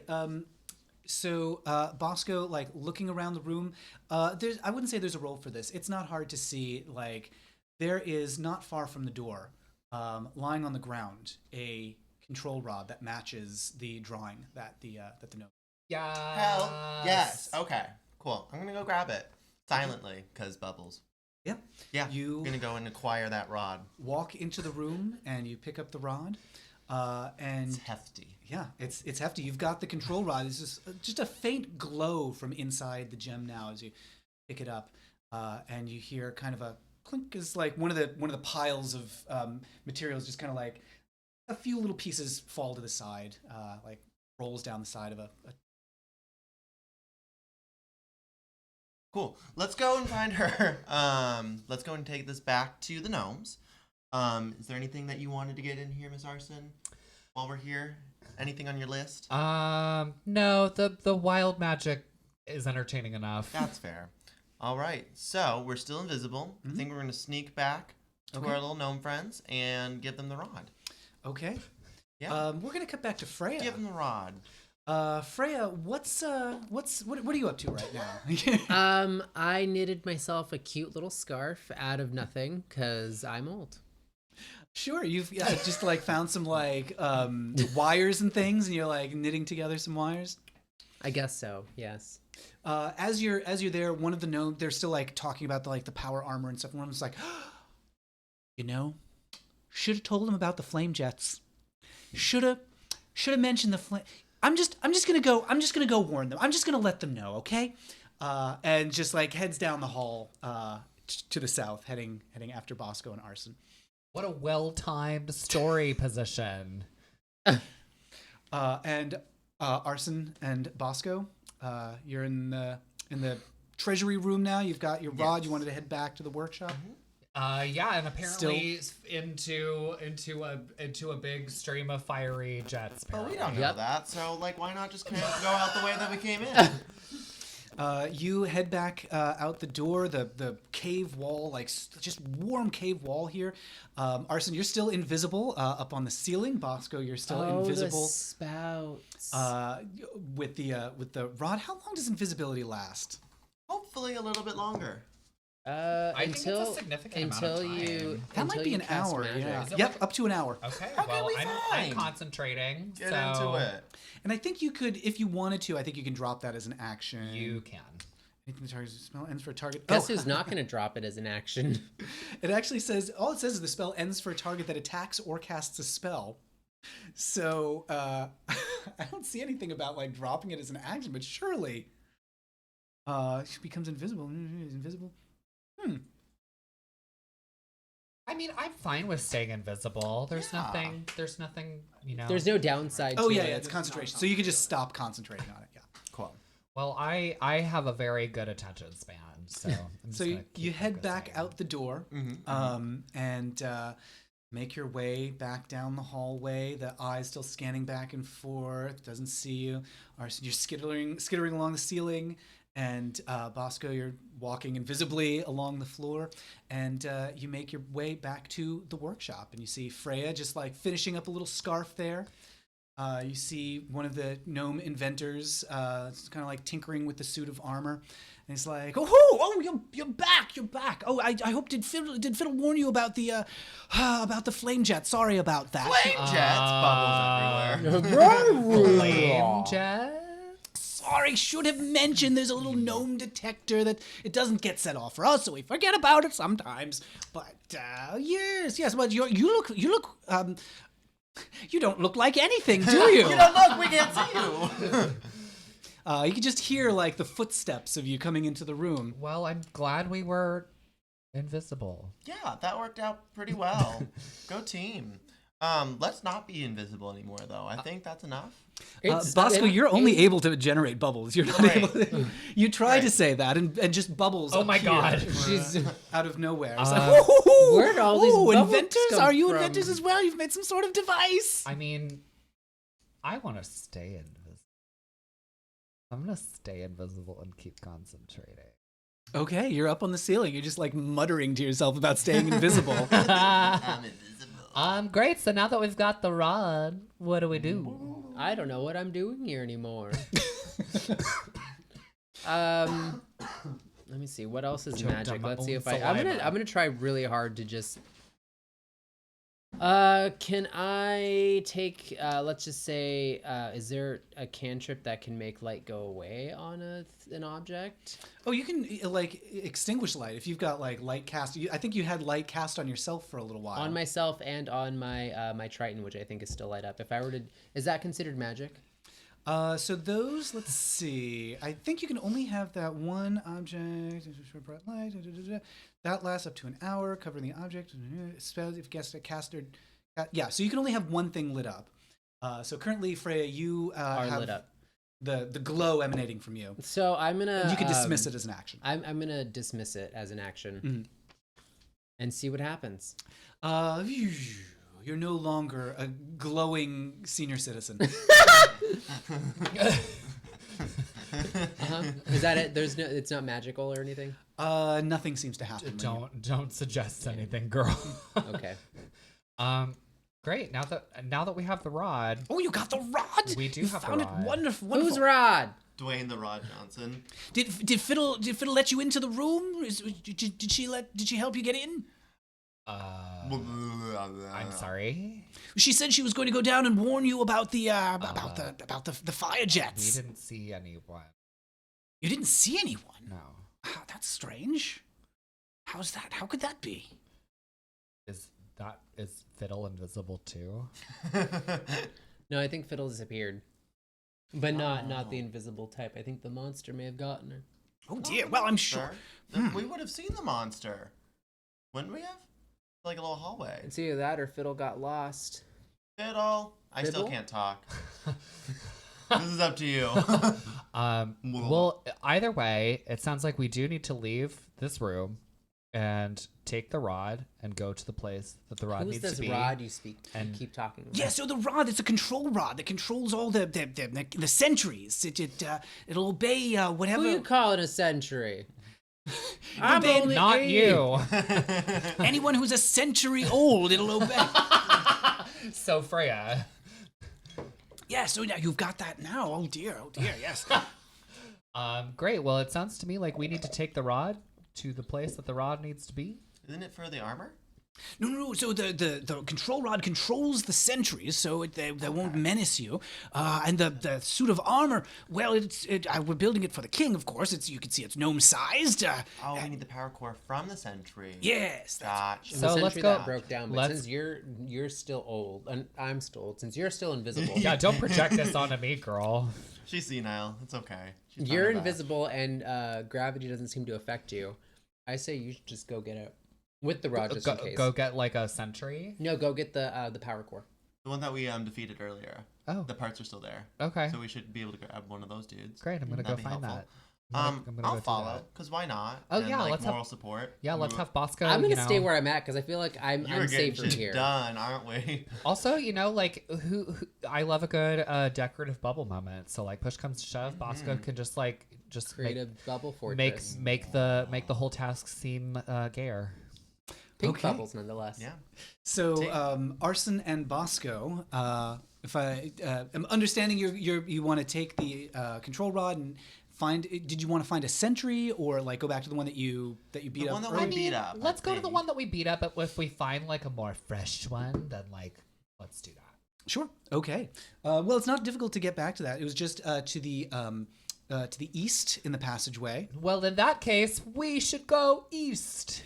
You head down the passageway, still like arson on the ceiling, still Bosco just like generating a trail of bubbles. I'm gonna take my whip and like wrap it around Arson's midsection, so I'm just hanging there. Okay. Like, like a leash. bubbles just. Yep. Just spewing forth as you make your way. Fascinating team you've got here. And yeah, just down the hallway, you see the sentry that had like fallen to pieces. It's got a little bit of a. It's got kind of like a glowing power core just underneath a pile of gears and gizmos and things. How did Freya miss that when she was looking through things? Wait, what? Oh, because I rolled a 1. Okay. Well, Bosco, do you? Do I have the rod, or does Bosco have the rod? Bosco has it.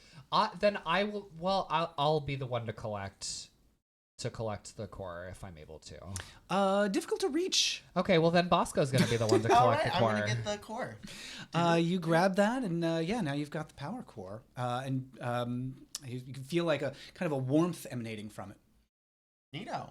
Can't really talk, but I'm gonna start heading back because we got the things that they need. Maybe like look around for Fiddle, see if she's wandering around. Fibble. You have Arson. You're just like leashed to her with the whip, like a Macy's Thanksgiving Day parade. Oh, very that. Very that. Where's Katie Couric to invisible. explain my presence? Yeah, and you make your way back down to the workshop with that power core. Oh, are you back? I can see the bubbles. I think we've got you back here. Did you find the core? Yeah, that was suspiciously easy. That was like completely free of conflict, which has me worried for the next 15 minutes because something has to happen for us to come up against. Well, we've got the device so far. You have it on you, I believe. Is that correct? I can't quite see what you. Yeah, I'm still invisible because of you. I can't talk. I'm just gonna communicate with bubbles. So anything that you have or that you pick up becomes invisible with you, like. Okay. And so I'm gonna just put it down on the desk in front of him. it appears. So here it is. Oh, good. He grabs it and wires it into the suit of armor, and the suit of armor, like its eyes, it's got like a visor down, and the visor like lights up, whoop, and its arms like lift up like this, and it looks like it's active. It's like, oh, here it is. It's ready to go. It's a masterpiece. Oh, I can't wait to show Fiddle when she gets back. This is marvelous. You've done it. I can't wait. Oh, the king's gonna love this. If you could bring this to the king, he'll be able to. He'll feel safe now. He'll be able to track down whatever monster there is, or maybe he'll leave his quarters, for heaven's sake. He's been holed up there with Nerkly for days. Something tells me that this is suspicious, but something also tells me that this is what we're supposed to go into. So Yeah. Yes. Is this like a dwarf-size armor, by the way? Like, am I gonna be able to like just? It's pick it up and haul- gnome-sized. Okay. Yeah. Gnome size. Sorry. Yeah. Yes. Cool. Okay. Okay. Well, then Are you doing okay over there? I'm doing great. You Can I hanging in shape there? water into a cane? Sure. Yeah, you can make an ice cane. So I'm gonna go whoosh, turn a water into an ice cane, and like get myself up from the rocking chair. we need like a drinking game of like every time Freya shapes water, the audience at home takes a shot of whatever. They'll be dead. Right. They would be. This is what, the 5th time I've used it. Something like that. Okay, yeah. So you've got the cane. You've got the power armor. What do you do? We go to the king. Oh yes, he's just the king's chambers, just to the north. It's just a quick walk down the passageway in that direction. Do you have roller skates? I could craft some if you'd like. I would like that. We I don't would have personally like have it if time. she had enough. We Okay. we don't have time. I'm just going to start skipping. You skip along the ceiling to the north. I'm gonna as fast as I possibly can walk towards the north. You are following along, and Start Bosco, power are you walking. going with everybody? Yeah. Just another invisible trail of bubbles. As Sorry you go. about Fibble. Hope you find her. I'll get to work on those roller skates. And you reach. You head down the passageway again, and you can hear as you're proceeding down the hallway. You can hear back from the workshop the tinkering and the hammering and the as he's like screwing stuff together, and then the noise just like abruptly stops. That's not good. And now you're at a bend in the tunnel here, so you can't quite Bend and see snap. what's ahead. You can't quite see what's behind, but there is a the passage continues to the north in the direction that he indicated. As the invisible one with superior dark vision, I'm going to take the lead by I'm not gonna argue. I Going. will not argue with you. going forward and just like being the lookout and seeing what's ahead. So you continue along the passageway. There's another bend, and then you come to another one of those heavy metal doors that's embedded in the wall. You don't see any. There's no like sign of like the eye that you saw by the last one. It's just like welded together, and like it looks like larger and thicker than the previous door that you found. Should we knock, or think we does should Bosco knock. have a key? Does my key work? You put your key in the lock, and it doesn't quite fit. It's like the wrong size for this. But there is a key slot. There is a keyhole. Okay. I'm just gonna knock on the door.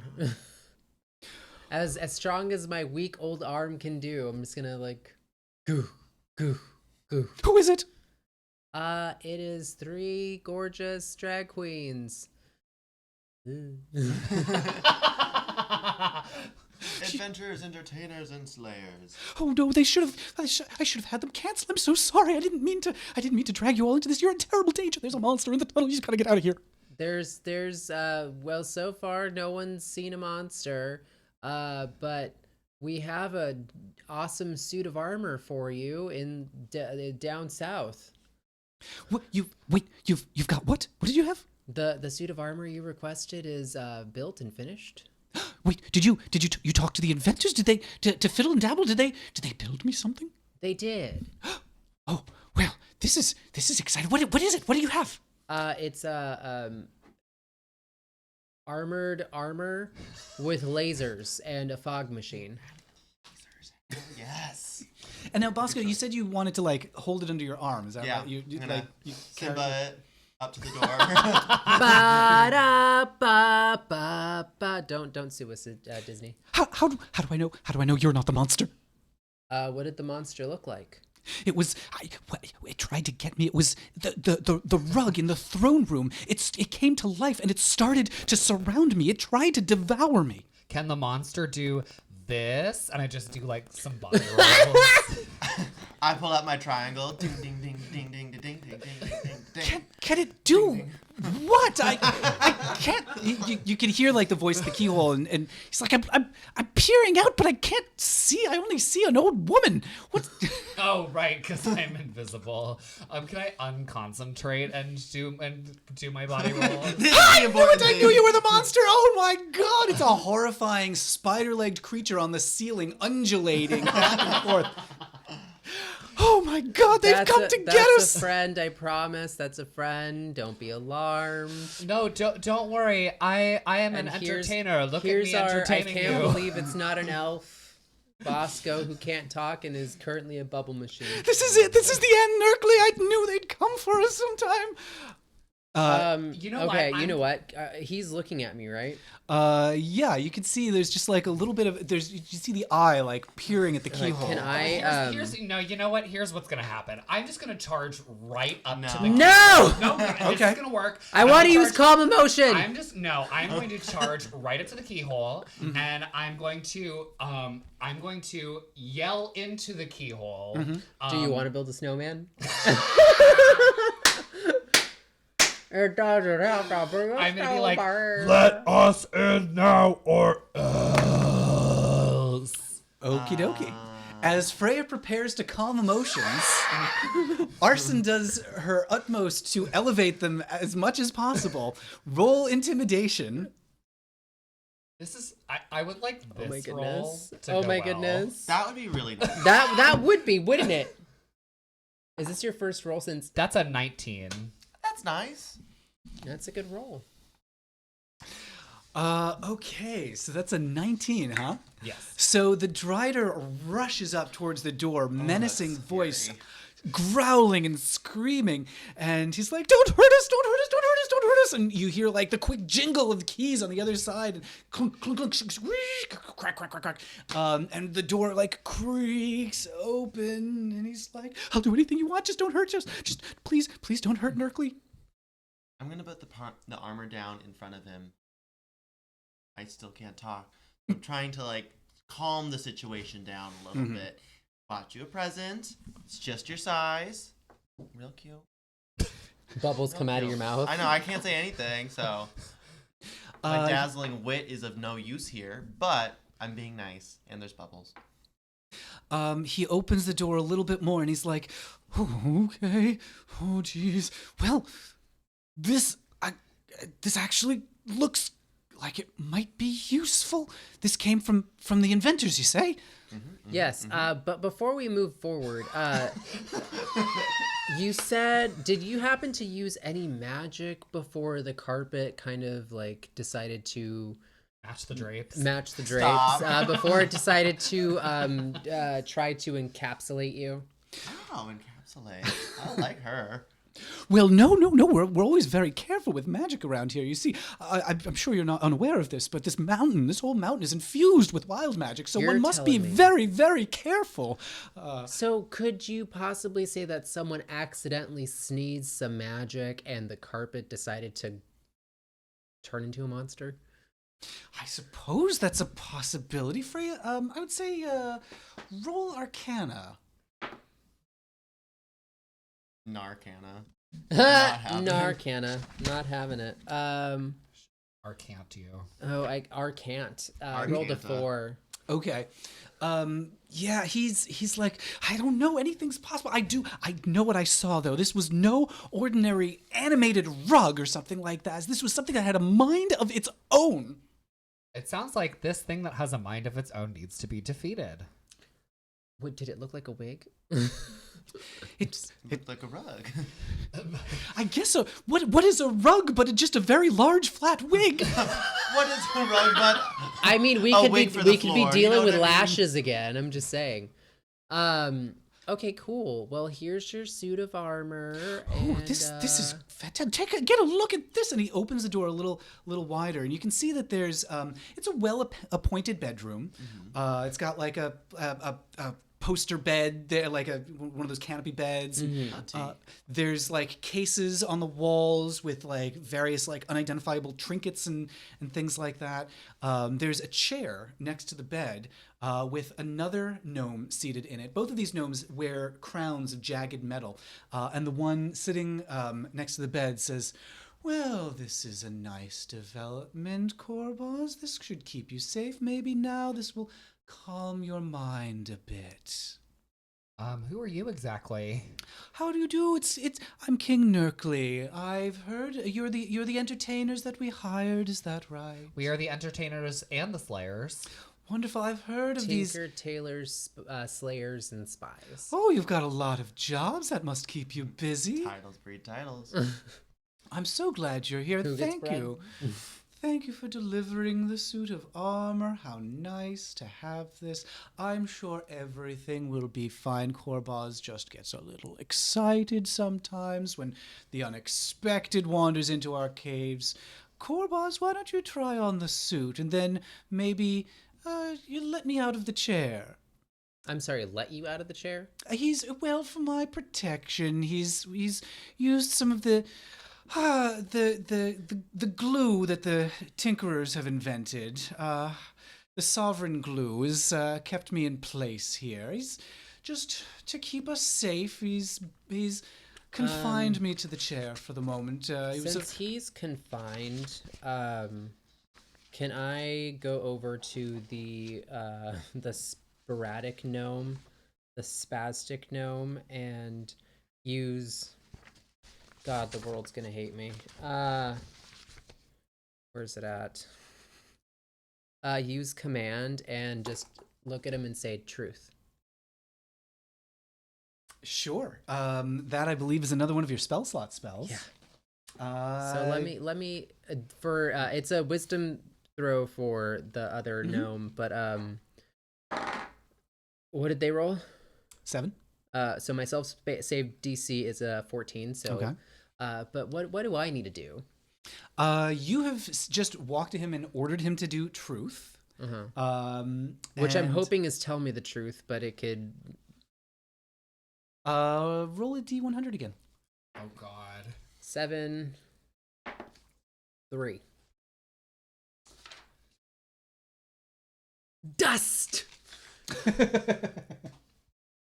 I'm taking a chance, so I don't know. I need to because right now I'm a little now more suspicious that the person in the throne is probably trying to do. They're a little too calm. Give me a wisdom save.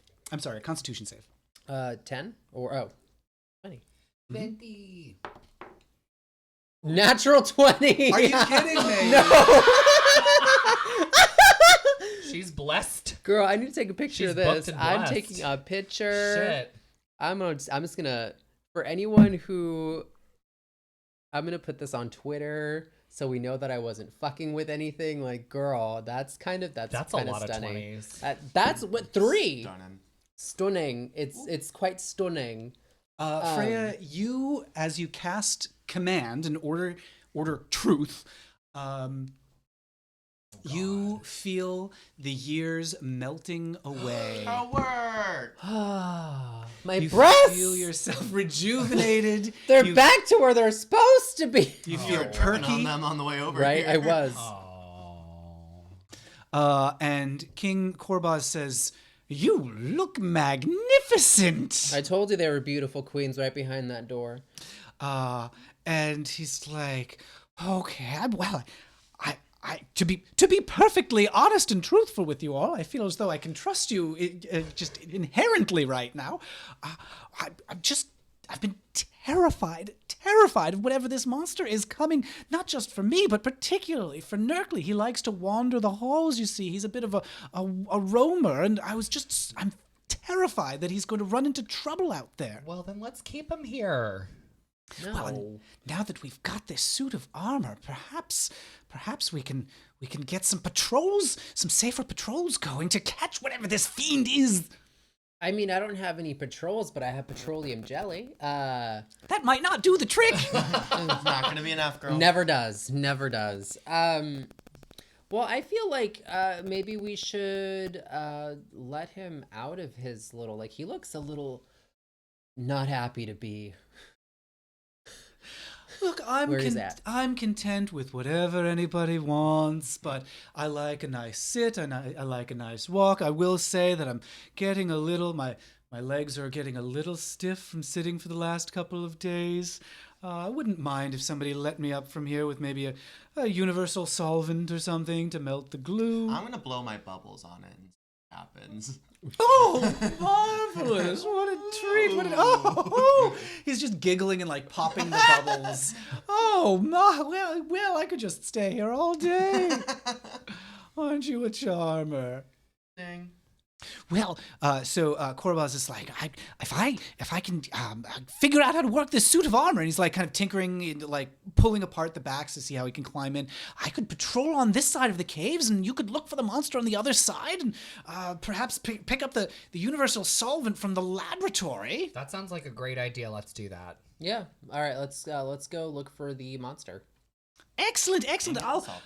keep an eye out over here. I'll talk to Fiddle and Daddle. I assume they're working hard in the lab. Well, I mean, last we saw. last we saw, but it sounded like they'd stopped tinkering a little bit ago. So who knows? Oh, they love to tinker. Something must be up if they're not doing a good tinker. But anyway, yes, I'll figure out how to get into this suit of gears and gizmos, and then I can keep an eye out for the monster. I'll patrol back and forth. Cool. All right. right. Go team. High five. He gives you. He like really has to reach up to give you a high five because he's a gnome. Great, let's go to there. Come on, Bominos. To the laboratory. All right. So you part ways with the kings as like one of them's trying to like figure out how to get into the arm. It's like, no, I just think it's a little to the left. You want to just push your leg in first and then your arm. And you make your way back down the hallway towards the gnome workshop where you last left Dabble working on the roller skates. And you head back in to the completely empty workshop. No sign Cool. of them. So it's either someone's planning a surprise party or the supposed monster took both the gnomes. And from far to the east, the direction that you came from that had not just the blade room and the sentry that you defeated, but also the rope bridge that led across to the guard station, the eastern side of the caves, you hear a loud, prolonged shriek. It's cut off with a gurgle and then silence. Yikes. And, that sounds like someone's neck got slashed. We'll put a little break here. We'll take a little pause. Bum bum bum. Okay. Yeah. Oh, Mama, these cliffs, they're hanging. Are you ready? Are you ready? Don't jump. So we'll be back in just a few minutes. Just wanted to thank everyone for tuning in. Yay! Big thanks to everybody in the chat. Thanks to Mackenzie and Count Fosco and Robbie Powers for the tips. We love the tips. I love a good tip. I don't think we had any curse dice this time. We had some blessed, like Freya. Freya's killing it. Blessed. Yeah. I don't think I've rolled anything We're higher than a young. 10. Hashtag That's all I could think. blessed. We do have our quarantined curse dice, which Rob Dice Ref Gemlin tweeted at me. Literally did the same thing with a skull over at his place. Oh my God. Last week has a I skull with the can't. cursed dice in the eyes. Le die. Those quarantined curse dice will go to one of our Patreon backers. It's one of the many brand new, as of today, rewards for Patreon backers. You can also get a monthly magic item card in the mail. Which we haven't used yet. I feel you've like got this the- needs to You've got them. make an appearance in saving it this for the next mods. act. So Right. you've got those. We've got lots of other Patreon rewards, some behind the scenes episodes.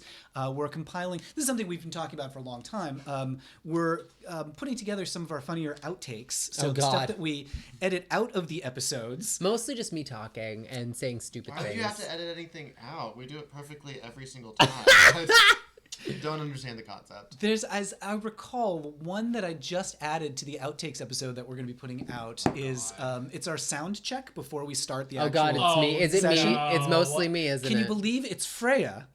So, so in the recording, you hear me going. So this is the way we identify. Everybody's on a different audio track with a different mic, and so the recording starts, and you hear me say, "All right, on the count of 3, everybody just say your name, so that I can identify whose track is whose when I'm editing." I say, "Okay, on the count of 3, everybody say your name.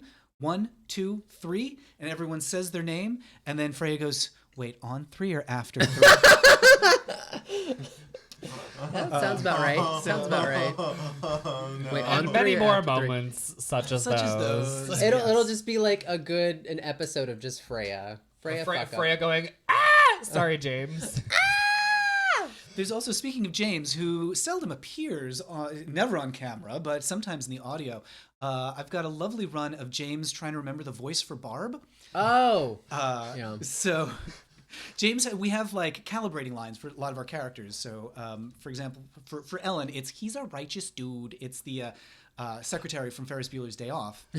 And Barb has a series of calibrating lines. So that'll be in the behind-the-scenes outtake episode that goes out just for our special Patreon. Can we just do an Patreon backers. episode of all of James's characters? Oh, I'd love that. It's just Barb and the concierge. James talks to The himself. yeah. James, that is every day of my life. Is just wandering around this apartment, hearing James blundering songs and things. Ooh, Raphael, thank you for the tip, and thank you for the Raphael. art. Raphael's getting started on a drawing of Bosco. Work. Oh, thank you. She is highly drawable. Oh, speaking of, I have like one of myself, which I've already posted, but I also just finished Beautily a week ago. Oh, word. I can't remember if I put it on the Discord or not. Okay, well, yeah, we'll get that. I think I've seen it, but I can't remember if I saw it on the Discord. So yeah, and Uncle Deadly says we do have a Matt Baume stream drinking game. We forgot to take a drink when James's arm appeared earlier. Oh, every time that you see James. I like that. God, I mean, you can't do a drinking game with shape water because everyone would be dead. By the way, I think I found the pouch. It's right there. Oh, It's Nope, behind. it's on behind. the other side of your screen. Here it is. Hashtag found it. Hashtag found the inspiration coins that Dice Rough Gemlin sent us. There they are. These beautiful, Ooh, get your coins. beautiful coins. Wow. Yes. Don't tip me in coins unless it's inspiration. I'm very Or you're recently at the light rail That's and what all I of your did dollars with came that. back to you in coins, and that's a pain in the ass, and I get it. Oh, that's good. So we've got big thanks to everybody who's joining us. Thanks to everybody who's supporting the show on the Patreon. Yeah. Check out the podcast Queens of Adventure at queensofadventure.com and our brand new show Queens of Adventure Legends for one-shots and standalones like this. And come to our live shows that are coming up in Seattle this coming week on the 12th. Tickets are available, queensofadventure.com, and our live show in San Francisco on the 25th and 29th, featuring Rock'em Sakura. Yeah, Rock'em Sakura on the 25th, and the beautiful Irene Dubois on the 29th. She's okay. Ice cream Dubai on tour. Wait, All right. I just had a thought. For some reason, I thought Congratulations. I thought Irene was doing all of them. No, just the 29th. Just so the she'll be doing 29th. 2 shows on the 29th. Gotcha. So wait, there's 3 shows in San Francisco? There are 3 shows in San Wow. Francisco. That's fucking cool. It is wild. It's a lot of They're show. very spoiled. Yeah, I know, right? We're doing Rock'em Sakura on the 25th. I'm not bitter. With San Francisco edition on the 25th. Then we're Sorry. doing an afternoon and an evening show on the 29th. So, I love that. So come many get queens and tickets. so many adventures. Girl, you get y'all in San Francisco better watch all of them. That's a matinee and 2 evening shows. Mm-mm. And all 3 of those shows are going to be different. So you can come to 1 or 2 or all 3. Each one is going to be a Gagged. completely unique adventure. Y'all wanted content? How are you live and when do you sleep? Right. You specifically. Yeah. Well, the cloning helps with that. You know what? If I had clones, bitch, all the things would be getting done. Yeah. Mostly the sleep. A lot of sleeping would get done. I'm actually literally asleep right now. That's I love that. this is me sleeping. I did fall asleep on a live stream at one point. I do I'm not sure remember this. if Uncle Deadly might have been watching for that one. When I was was so this? tired. You've seen do? this video. I was just like, Oh my god, I did! Yeah. You showed it to us. I forgot.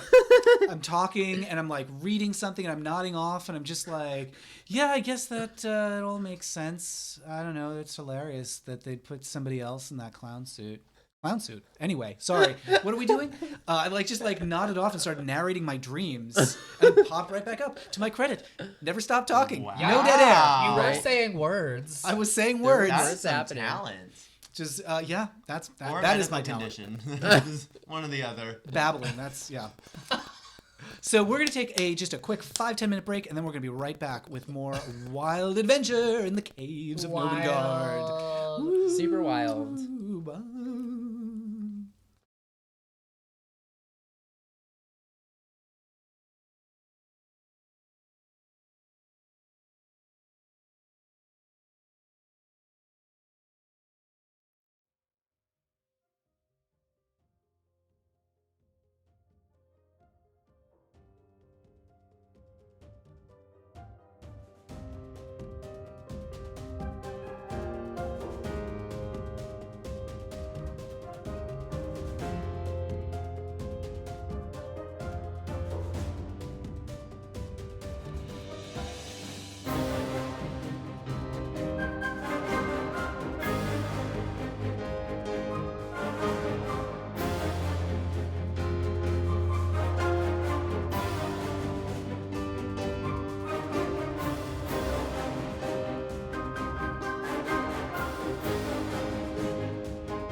Hi, everybody. Welcome back. We are here adventuring with Bosco and Frey and Arson, and me, your Dungeon Master, Matthew.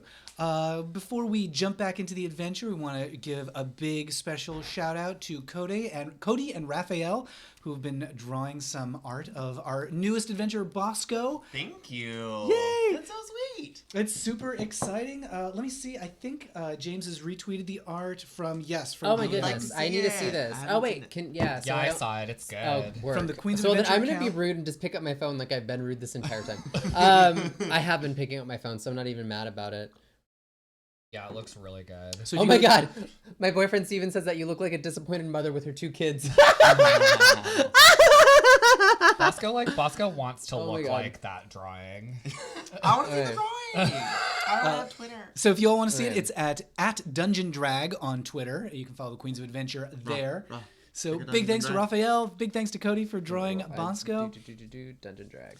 And we're going to do like a real quick reintroduction of everybody in case you're just joining us in the chat. Oh, hell yeah. That's stunning.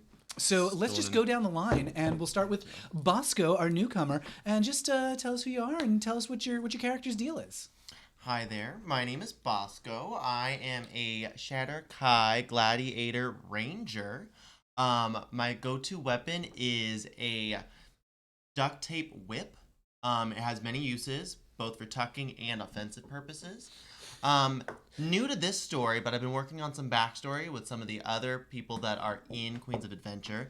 So you'll be hearing from more of me soon, which I'm very excited about.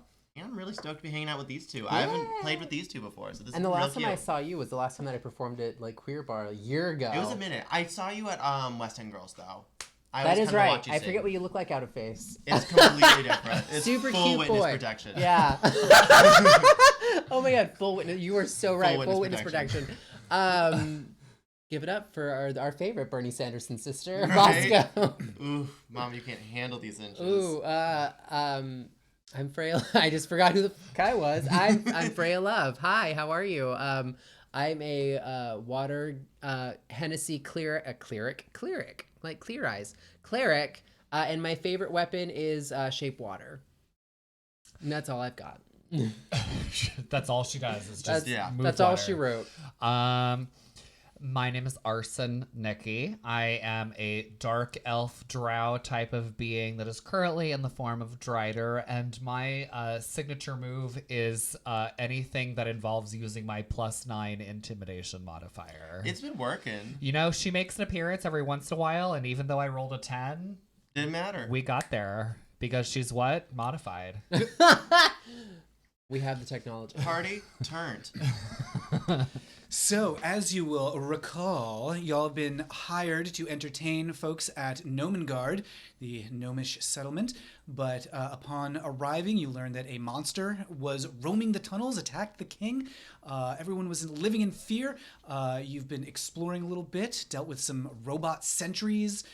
You met some tinkerers who provided you with some armor that you were able to get into working condition and deliver to the kings. So now you've got a king in a kind of a mech suit looking for whatever monsters roaming the halls. You've also found that some gnomes just seem to be disappearing and getting away from you somehow. Not sure where they've been going. But the king has said that he's going to start patrolling in the suit of armor that you helped build and asked you to go check out the additional caves and see if you can track down the monster there. So that's the plan. I mean, for some reason, I have like this feeling that there's either some gaslighting going on or some really, really bad misunderstanding. Standing. There's been misunderstanding too. Misunderstanding. Really rough Just edges. very On the, rough Are you edges. doubting the victims? Like, what is going on over here? So when we left off, you were in the empty now workshop, Yes. and to your west is a tunnel that you haven't explored. To your east is the tunnel with the blade room and the rope bridge that goes across to the guard station and some other tunnels that you haven't explored. There's a tunnel leading to the north that you haven't looked at that leads out from the blade room. So where to? Ladies, I I have say- one photo in my hands And two paths before me. and 2 paths before me. the photo that I do not call will not be explored And we'll pack up their bags and and go home. lose their place in the competition.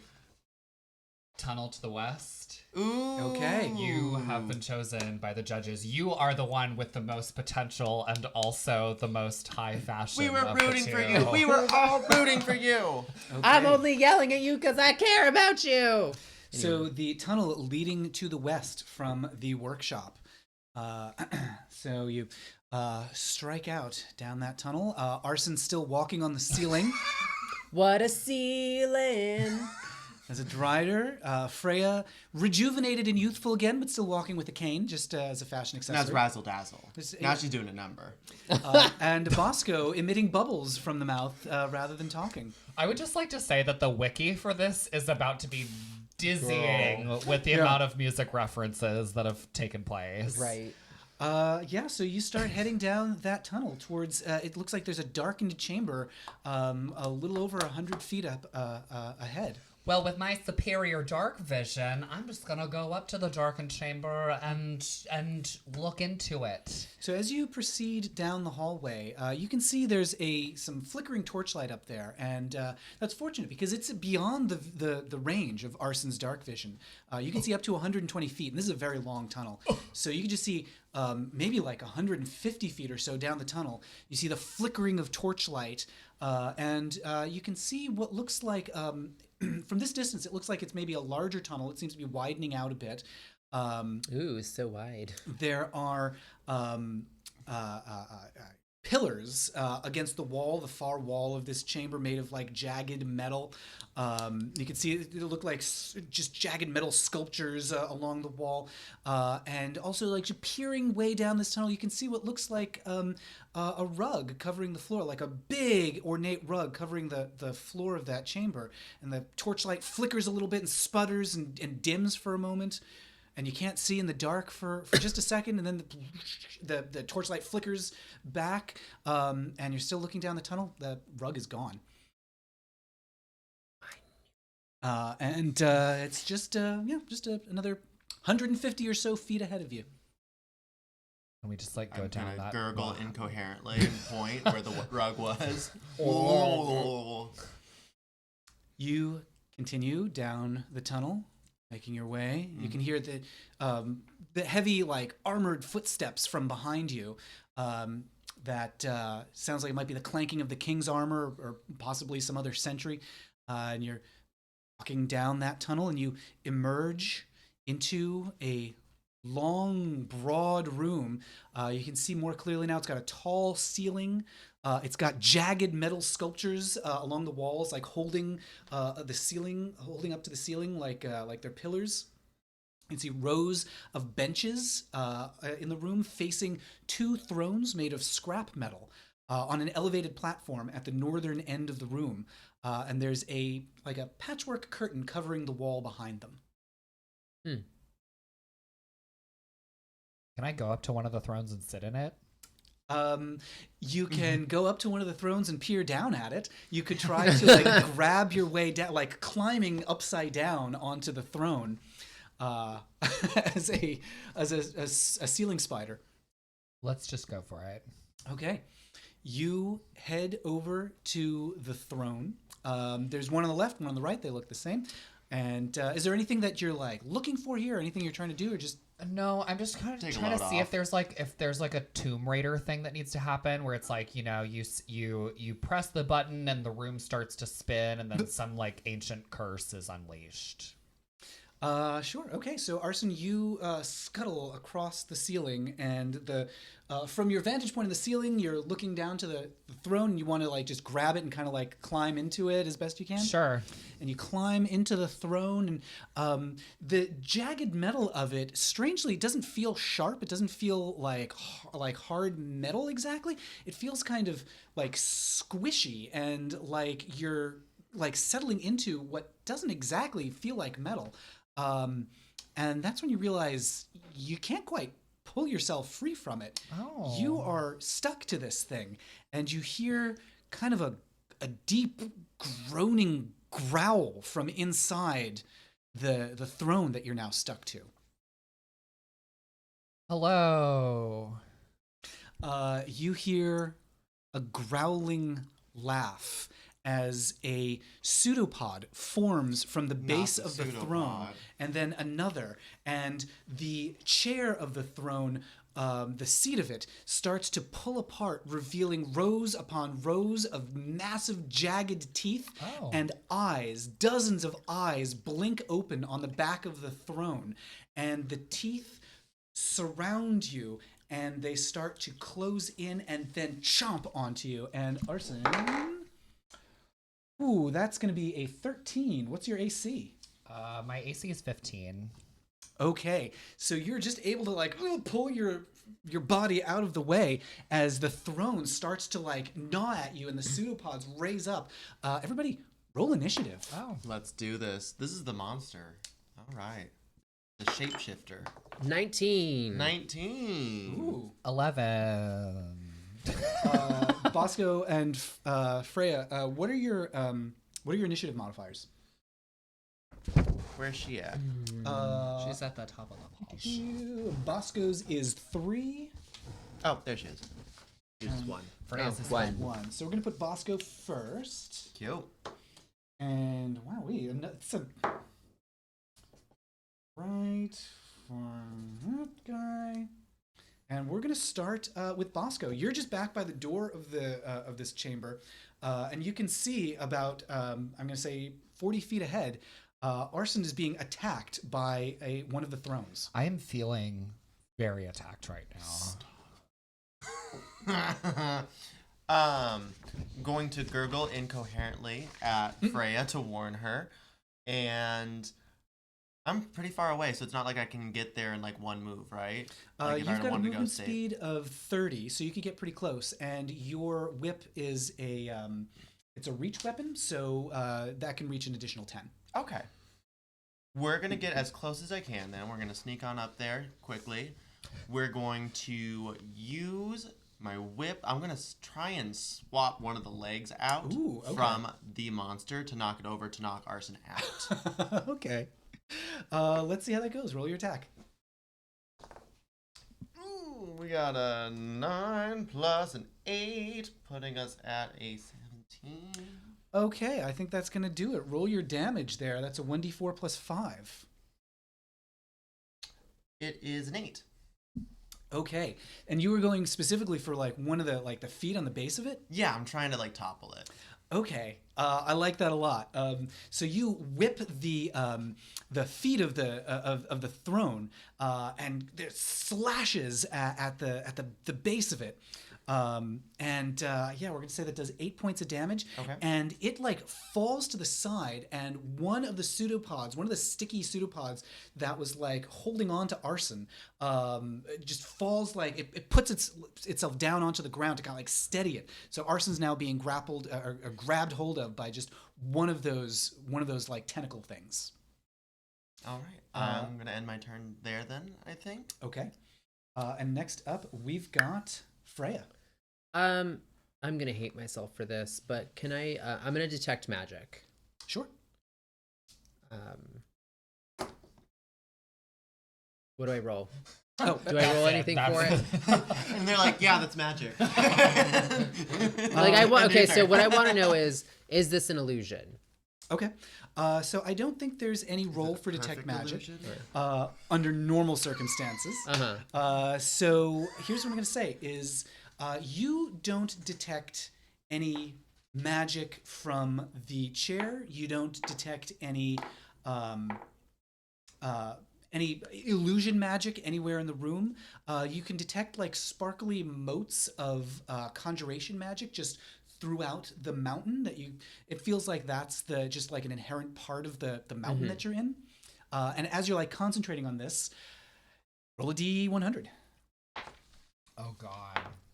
73 again. Are you kidding? I'm not kidding. I'm gonna get young again, aren't I? Let's see. Was that was the That was the one where I got younger from 80. no, I believe that was the 40-something one. This was the music one. Are you kidding? Out of 100, you rolled a 73 twice? She did. Yeah.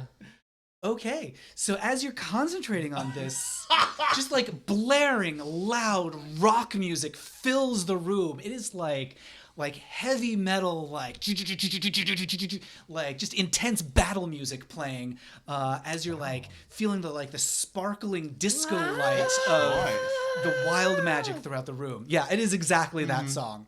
Is it Alright. a great song? Perfect. Ba-da-ba-da-ba, to the ice and snow.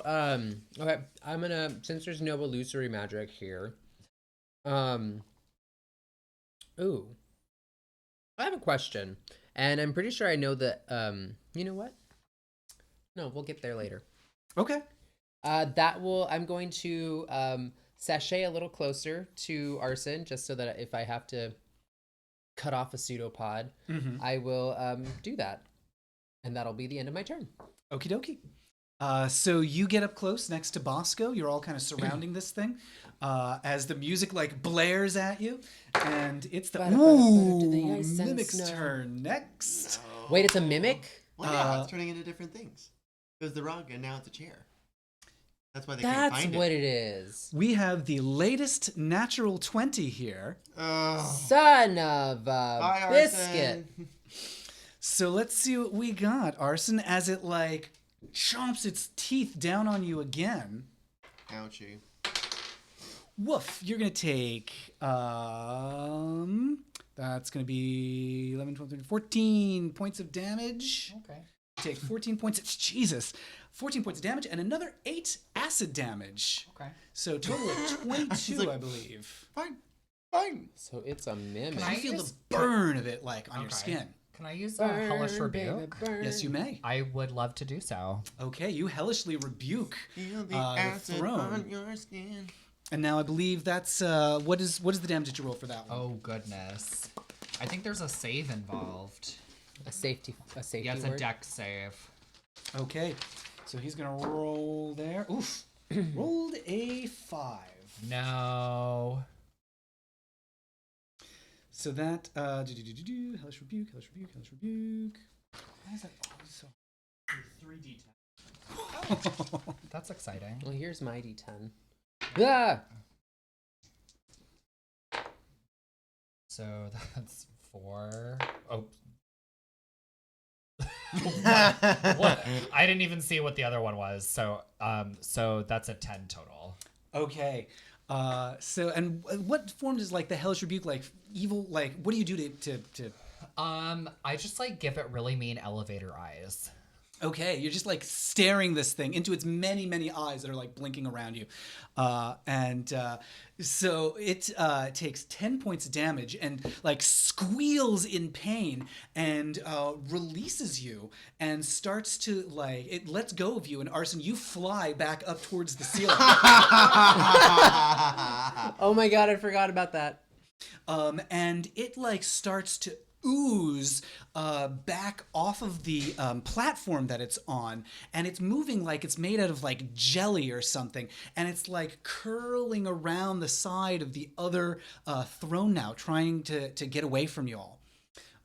And let's see, I'm gonna say, what's the yeah, so here's what it's going to do.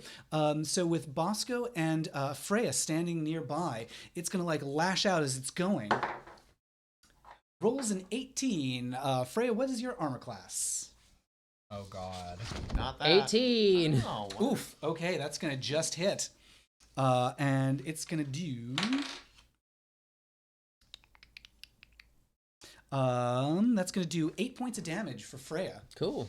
You're going to take 8 points of damage as it like lashes back at you and tries to make a getaway. It's like curling around the side of the other throne, making its way back down like towards the southwestern side of the room, slipping towards the rows of seats. And who do we have next? We've got Arson's turn next. You're up on the ceiling. Hello, yes, it is I. Here's what we're gonna do. How far away am I from this thing that attacked me? I'd say you up on the ceiling. You're about 30 feet away now. Okay, I would like to. Let's just have another packed weapon moment. Okie dokie. In this case, I'd like it to be something I can like, almost like a boomerang that I can like throw. That like is sort of this like projectile thing, so that I can stay a safe distance away. Okay. That was my can, sorry. So you're gonna throw your like you said it was a boomerang. Yes. Okay. I love that. So roll your attack. That's going to be D20 plus for you, I believe. We'll make that a ranged attack. And I'd like to do this twice on the same thing, please. Of course. And since I'm out of spell slots, I'm a little bit more powerful. Oh, that's right, yeah. Oh, doesn't that mean I have to do a wild magic roll? Well, let's see. Is that what is Hellish Rebuke was a spell. Hellish Rebuke uses a spell slot? Yeah. Oh. Even though it's a reaction, yeah, I guess that's. Yeah. Roll your D10 there. Oh. Well, it's a 77, so it doesn't matter what order it comes in. Give me a Constitution save. Oh shit. Want to use my dice? No. That's a 12. Arson, as it's like curling away from you, like when you cast your Hellish Rebuke, you felt the strange tingle of wild magic over your body. You flew up towards the ceiling, and you throw that boomerang towards the creature as it's like getting away, and it flies through the air. Did you roll your attack for the boomerang? No, I haven't. Roll your attack. Just the first one? Just the first one? That's a 17 total. All right, and roll your damage. For a boomerang, boomerangs don't do a ton of damage there. It's usually 1d4 plus your strength. So we're going to say, yeah, give me a 1d4 on that.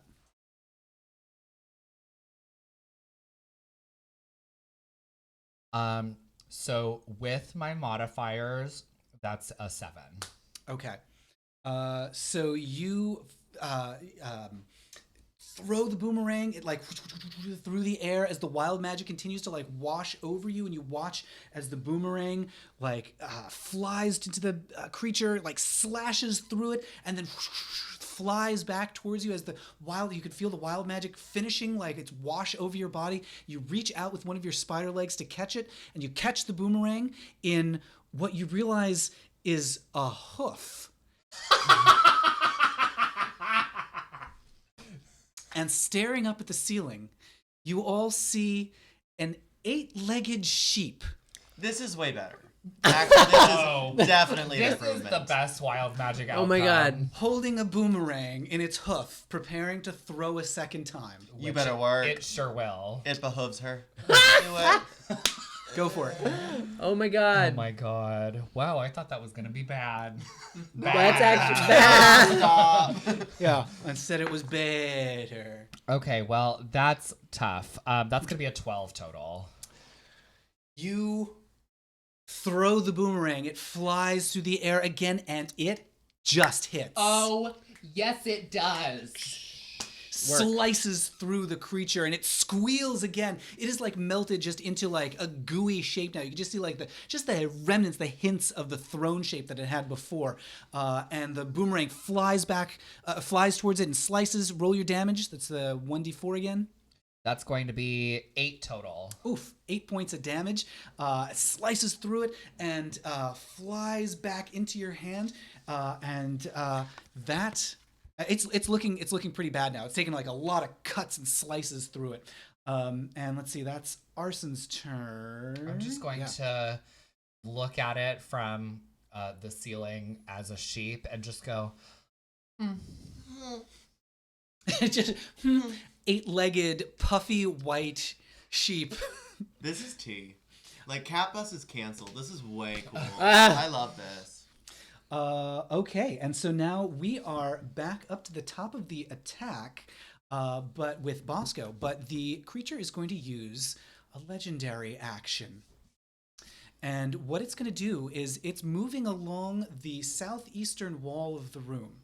And instead of attacking, it's going to glomp up into this big towering shape near the one flickering torch in the room, and it's going to lash at the torch with its pseudopod, and the room like falls into darkness for a moment, and in the moment that it takes your eyes to adjust to the darkness, Arson, you can see in dark vision, but it just takes you a moment to adjust to that, and Bosco, same for you.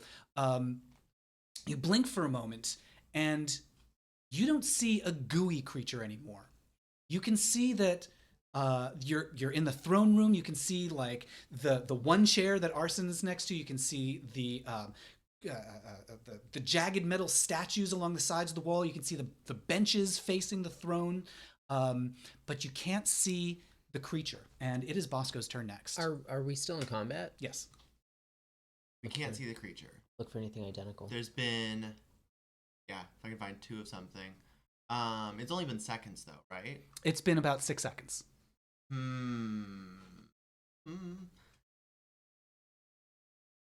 feel like this is exactly what we should have this for. Mhm. Because if it's covered in sparkles, it's not going to get away. For those watching at home, this is a glitter bomb. But I don't know where to put it. Do I have anything in mind? Just look I'm for gonna a double the area of a... for a double. Give me a perception check. This Perception isn't or worth investigation. Is this her move, or is this just her looking around? This will be her looking around. Okay. Okay. So give me perception or investigation, whichever's better for you. 1. Oh no. Doesn't matter. Okay. So Bosco, here's what I'll say: is you stride up to some of those statues that are lining the wall. And you're like studying them and like looking at them and trying to figure out which one is like a double of any of the others. And then you feel something glomp onto your back, and the wooden rows of seats.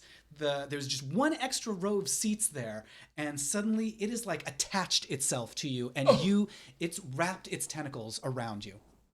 This is less than ideal. Does my Blessing of the Raven Queen count as a spell? Is that a spell slot? I don't think so. No, I Oh, think y'all that's get just into this. You ready? Yes. You ready for this? Mm-hmm. All right. So I'm going to go ahead and use my Blessing of the Raven Queen, which means I get to teleport 30 feet away and have added resistance to get out of the clenches. And then I'm going to throw the glitter bomb at it to mark Okay. it. Yeah. Okay, That's my great. moment. So you tell me what you do to invoke the Raven Queen. Ooh. Azrath, Metreon, Zinthos. Ooh. You wanted a Teen Titans reference? Raven Queen. Hi. Okay. That's all I got. You Yeah, could we're also gonna do just that like one. you could paint like a really fierce cat eye on RuPaul. Oh yeah. Very. Oh my god, shut up. Come on, canceled AJ and the Queen. Aw, too soon. So with a boosh, you suddenly disappear from the grasp of the creature, and you rematerialize about 15 feet away. But I'm doing this pose. In a fabulous new pose. It's very important. And Everyone must know. I would say, as I would let you throw the glitter bomb as a bonus action. Ding. A little bit of an off-book use of that, but Sorry about and it. you hurl the glitter bomb towards the monster. It flies through the air, and let's see, it's gonna have to make a DC 15 Dex saving throw, become covered in glitter. That is a 10. Oh. Work.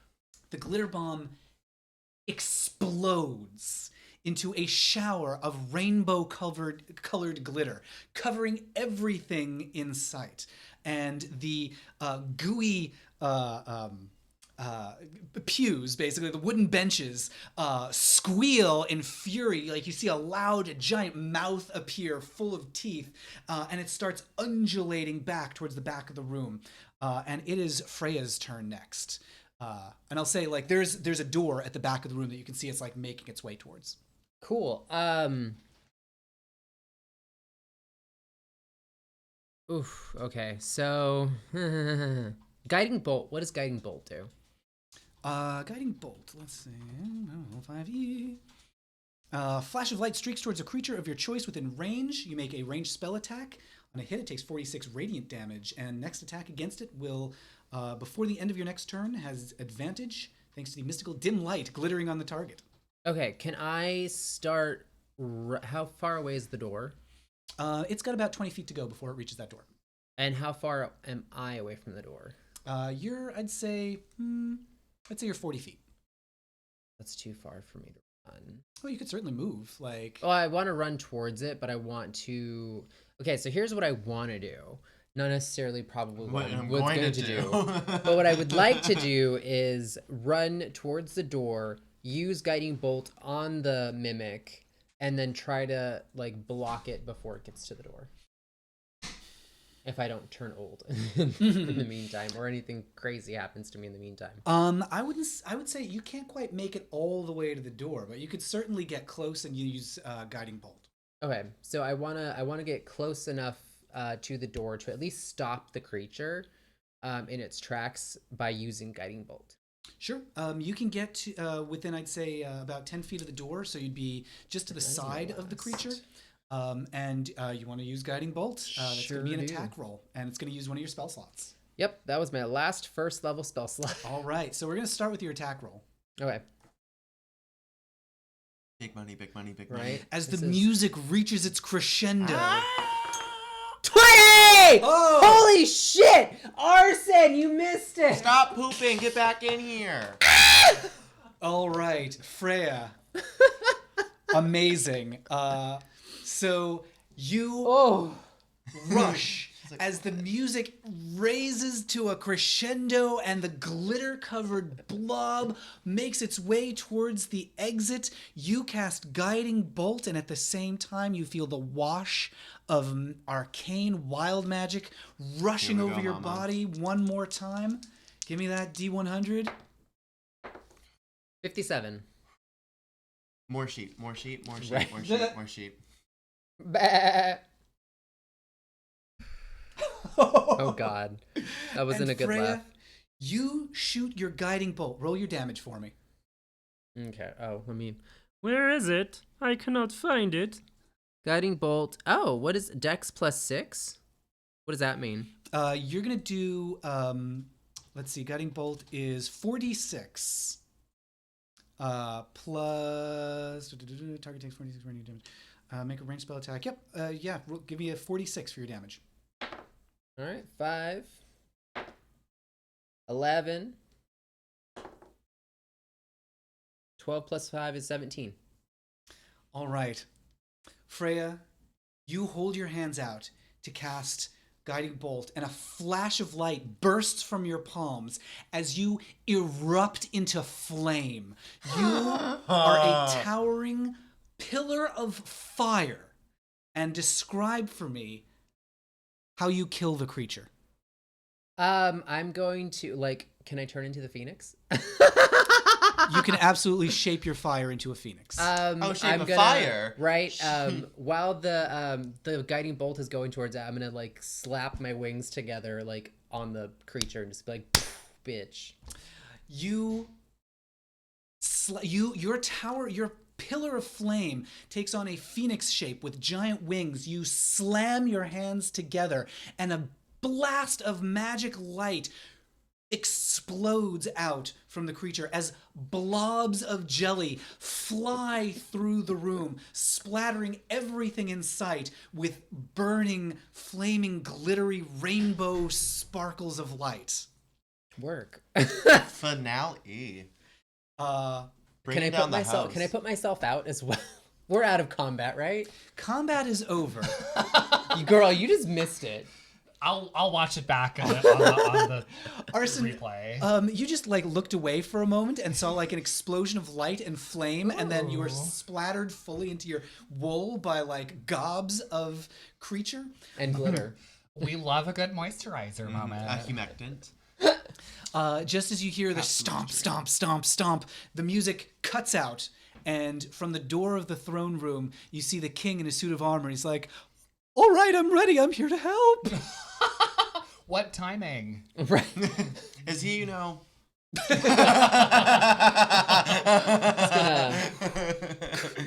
I think the creature's dead. He clunk, clunk, clunk, steps forward into the room. He looks around. He sees the globs of stuff, the glitter thrown over everything, and he says, "I can't believe it. Well, I love what you've done with the place, for one thing, but I do believe that must have been it. That must have been the creature. What these blobs? It looks like it was a mimic, wasn't it? Something that could take on any form. That's why it was the rug when it attacked me. That's why it was able to sneak up on my people." And you hear the clunk, clunk, clunk from down the hallway, and you see King Nerkly just like bouncing in on the chair that he's still stuck to. And he's like, "See, I told you they had it under control." I like him. Look, we owe you such a debt of gratitude. We would love if you would honor us. Well, if you would honor the survivors of everyone who's left Oh. with the show that we brought you here to perform. Once we get this room a little bit more in order. Oh wait, did the mimic eat all the gnomes? You can hear like there's some more gnomes like coming in from down the hall. You see Ula, and you can see some other gnomes like coming behind her, and she's like, "Well, we've managed to keep the eastern side protected. It doesn't seem like we had any significant losses back there. Is everything all right back here? I heard all the crashing and explosions and everything." Is Fibble and Daddle anywhere? Fibble and Dabble? We'll send out some search parties. We'll see what we can find. Oh. I know. I'm consider meanwhile yourself saved. y'all are trying to be sad and shit, and I'm like touching up my lips to get ready for a fierce. You're lip still sync. on the ceiling. Yeah. You're Right. fully ready to jump split back onto the ceiling. Never been done before. fully like about to like reveal my skin under my sheep's wool. And the king says, as I'm sure you know, we are renowned tinkerers. So he like lifts up the visor there with the glowing eyes. We're renowned tinkerers here in Nomengard. In addition to performing for us as a gesture of our thanks and gratitude, we'd like to offer you the opportunity to commission an invention. If there's any sort of tinkering or invention or contraption or gizmo that you would like us to create, what would you have us build for you as a token of our thanks? Like separately or like one big thing altogether? Up to you, honestly. What would you like? I still want you to get roller skates. I'm not over that. I think that would have been really nice. But like jet powered roller skates. Right, that'd be That stunning. would be tea. That'd be stunning. That'd be I don't know. What do you guys want? I'll think of mine. I want like a stage that Destiny Child had when they did the Super Bowl with Beyonce, where like everybody's like below the stage and then you pop out. Can we do that? Oh, I like that. I think that's fun. And I don't mind being Michelle. Like I will definitely be the one that falls, and that's okay. That's okay. As long But as it I get has to that. travel well. Like it needs to It like does need to be fold like we can like pack that into up. a Can I have an invention where it's like a wind machine, but like it's actually just like little strategically placed fans in your wig, so that you don't have to like have like a cannon of air coming. You just have to like strategically like pin whatever the invention is in your wig, so that when you go like this, it looks like there's like a wind machine in front of you. I like that. I like that a lot. Okay, so Bosco, you wanted a travel-sized, foldable Somehow trapdoor stage that you can fall into and like rise up out of. Exactly. Arson, the king's like taking notes here. Yes, I think we can make that happen. Arson, you wanted a wig that just like blows under its own power. Absolutely. Wonderful. Make your own wind. Freya, what can we do for you? I'm still thinking. Like there's too many ideas. Can I just have a even more powerful Get an iPad. No, I was gonna say Triton. Ooh. Well, yes, of course. We Mine already specialize in commands weaponry here. beasts, so something that does something better than that. Now, let's see. What would you like to command? You've got a trident of fish command. He's like inspecting your trident of fish command. He's like rubbing his like gauntleted hands over it. It controls it's anything with a swimming speed right now. We could have it control. Let's see. Could be a trident of polymorph, perhaps. That sounds That's pretty cool. sweet. What would that do? Turn We could things into imbue it things? with a polymorph scroll, and anything that you stab would have to do a saving throw to resist being transformed into something. Oh, love it. You could transform it into something with the swimming speed and then command it. I mean, Do your worst. Yes, I think we can get our tinkerers on all these things right away. Wonderful. Can these items become canon, please? Like, I would really love to see these in the adventure. It's gonna be in my Can I inventory. find it in a chest somewhere in our next adventure? We might have these planted in the world, the canonical world of Queens of Adventure, outside of a one-shot. So we've got the folding stage, we've got the wig of wind, and we've got the trident of polymorph. Wonderful. We'll get to work on those while you prepare for your show. Just have to go searching for our tinkerers, our lead scientists. I'm sure they're around here someplace. We're going to fast forward. We're going to jump ahead a little bit, a day or two, as they get the throne room back cleaned up, scrub down as much of the glitter as they can. But let's be honest, we all know there's just going to be glitter found everywhere for the next century or two. Yeah. They need to use tape. Yeah. Oh, yeah. It's They the need solvent. like duct tape. Yeah. It works for everything. You're just You like pick it whipping up. your duct I'm tape not you. around. Pick it up. Yep. And it doesn't move your makeup too if you use like a little bit of tape. This is true. Tape is the one for glitter. And all Roll tape. the gnomes are all like in the benches there. Korbaz and Nerkly are now they have to share a throne because the creature destroyed one of their thrones. So they're just kind of like wedged together into one of the Little love thrones. seat. Yeah. And you're doing your performance there, employing the wig. Arson, your hair is blowing back. Freya, you're like poking at people in the audience, and they're like polymorphing into different like shapes and things. We absolutely are doing Bootylicious though, and we started it out with doom da da doom da da doom da doom. Yeah. Arson, can you handle this? Freya, Can you handle this? Bosco, I don't think they can handle this, Yeah. and they sure couldn't. Couldn't. It was it. And the kings like wedged together. They've got their arms around each other. They're like, "Oh, you did right inviting these two." And the other one says, "I just wish that Fiddle and Dabble were here to see this." And then as the camera pulls back down the hall from the throne room, through the tunnels of Nomengard, through the workshop room, Oh God. another little sentry, one shaped like kind of like a multi-limbed crocodile, and another I like that. that is shaped like a giant cannon on treads. Lights suddenly start glowing on these devices, and a little readout says, "Downloading backup consciousness, fiddle/dabble" Oh, word. on Work. each of them. Oh. I like that. Gone but not forgotten. And congratulations, you have completed the Nomengard adventure. I'd have to say Freya's probably the heavy lifter of this particular group. Yeah, way to roll more. Those were numbers growing than all of us 20s, combined. mama. Yeah, and thank you to Patrick for joining us, and the little tip there We love it. at our climax. Thank you. A good tip at the climax. Hey. Climactic tips. Thank you My to new our band. previous tippers: Raphael, Breakfast Cake, Ref Gemlin, Patrick Murphy. Really happy to have you joining us and have your support on the stream. Big Thank thanks you. also to our new and upgrading patrons over on Patreon: Margaret Ann, Brian, Ryan, Ref Gemlin, and the Adventuring Guild. So happy to have you aboard. Thank Upgrade you.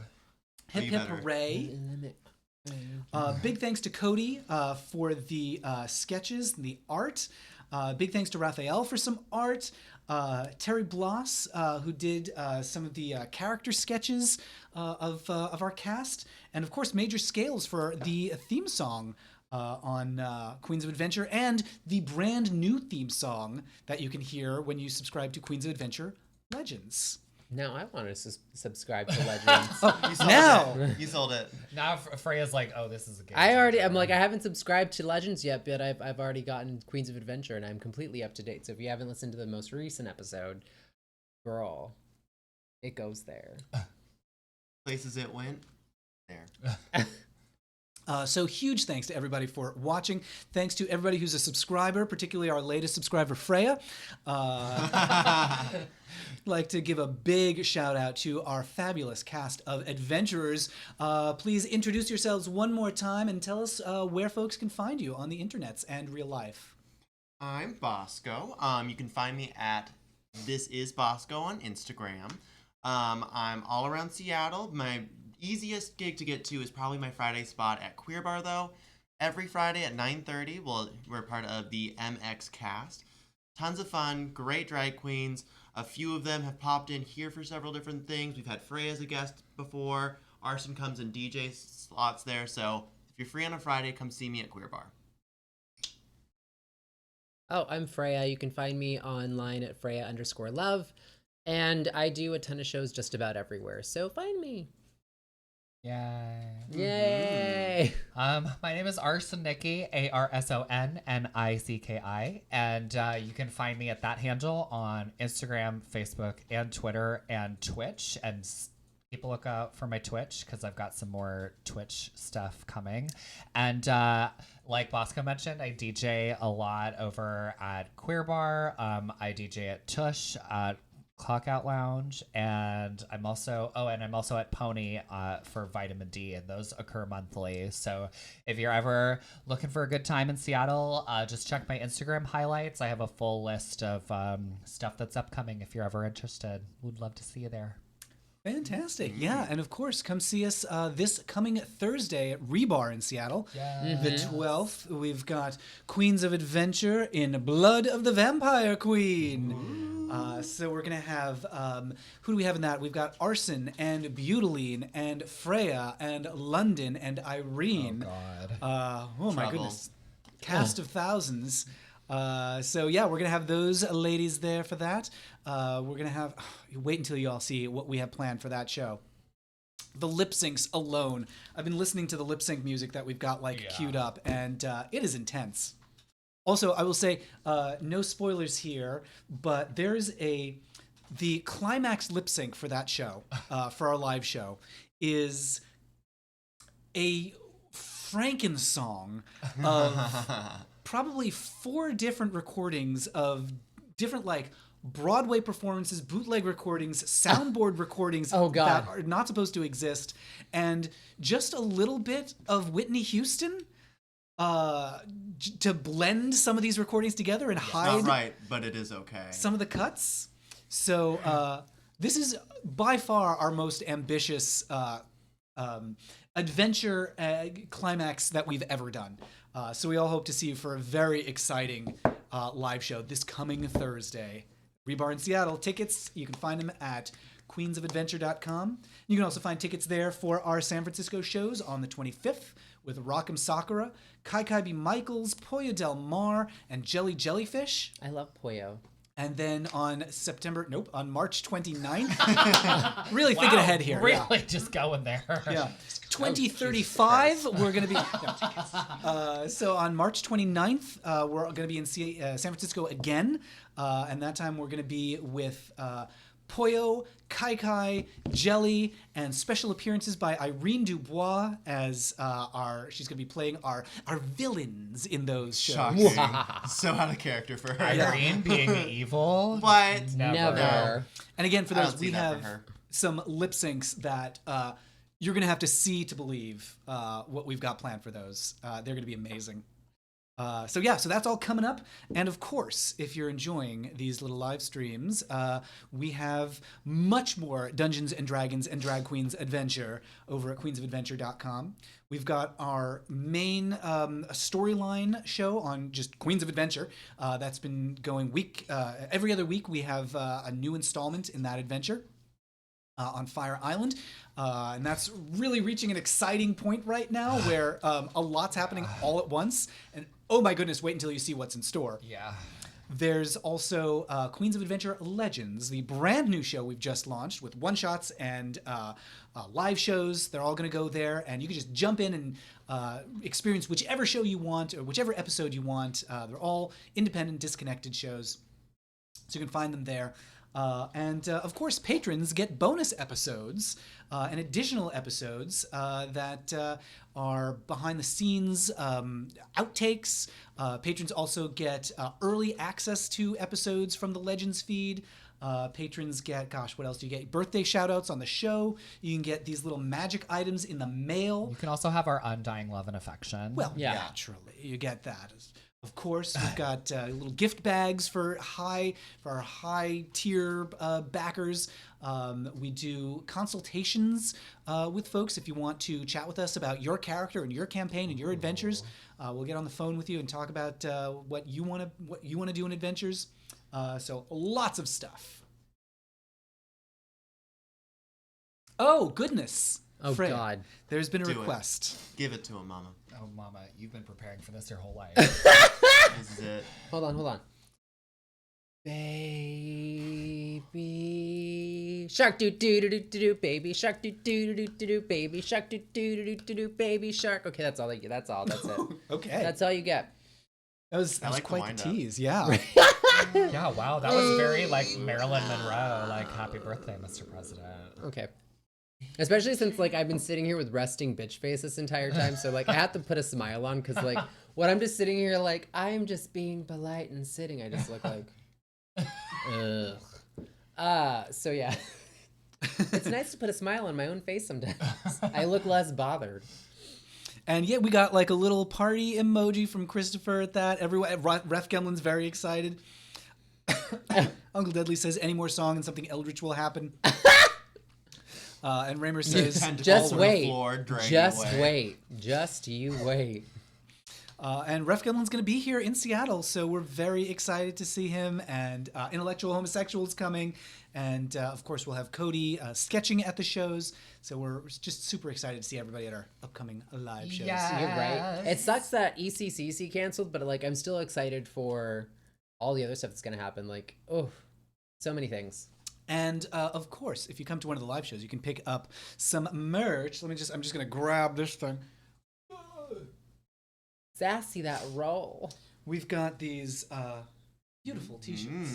So beautiful. The most Gorge. gorgeous. Printed here in Seattle by some lovely artisans. These are hand screen printed at Ink Knife Press, and they're just beautiful. Designed by Cody Shipman and modeled here by me in pink. You are America's Next Top Model.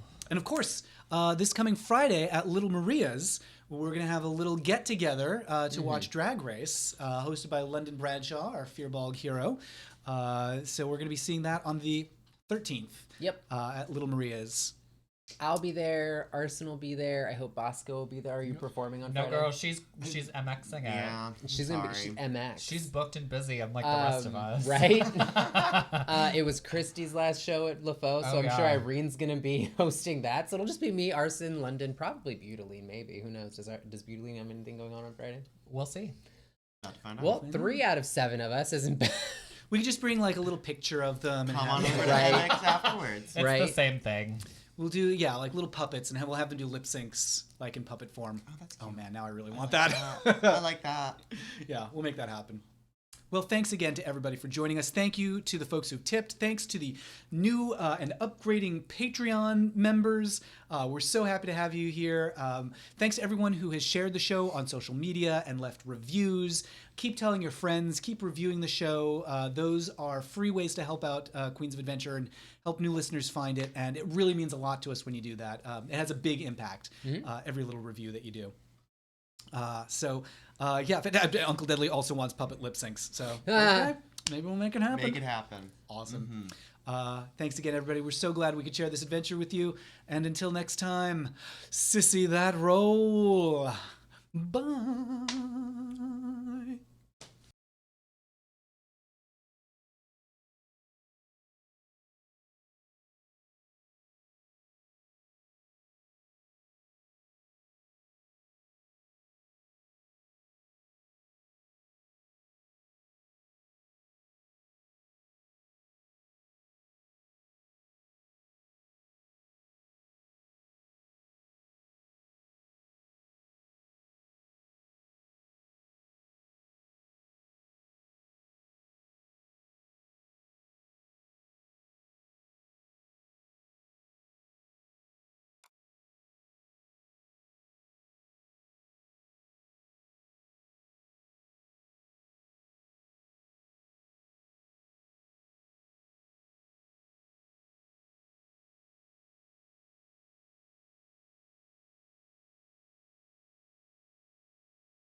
Children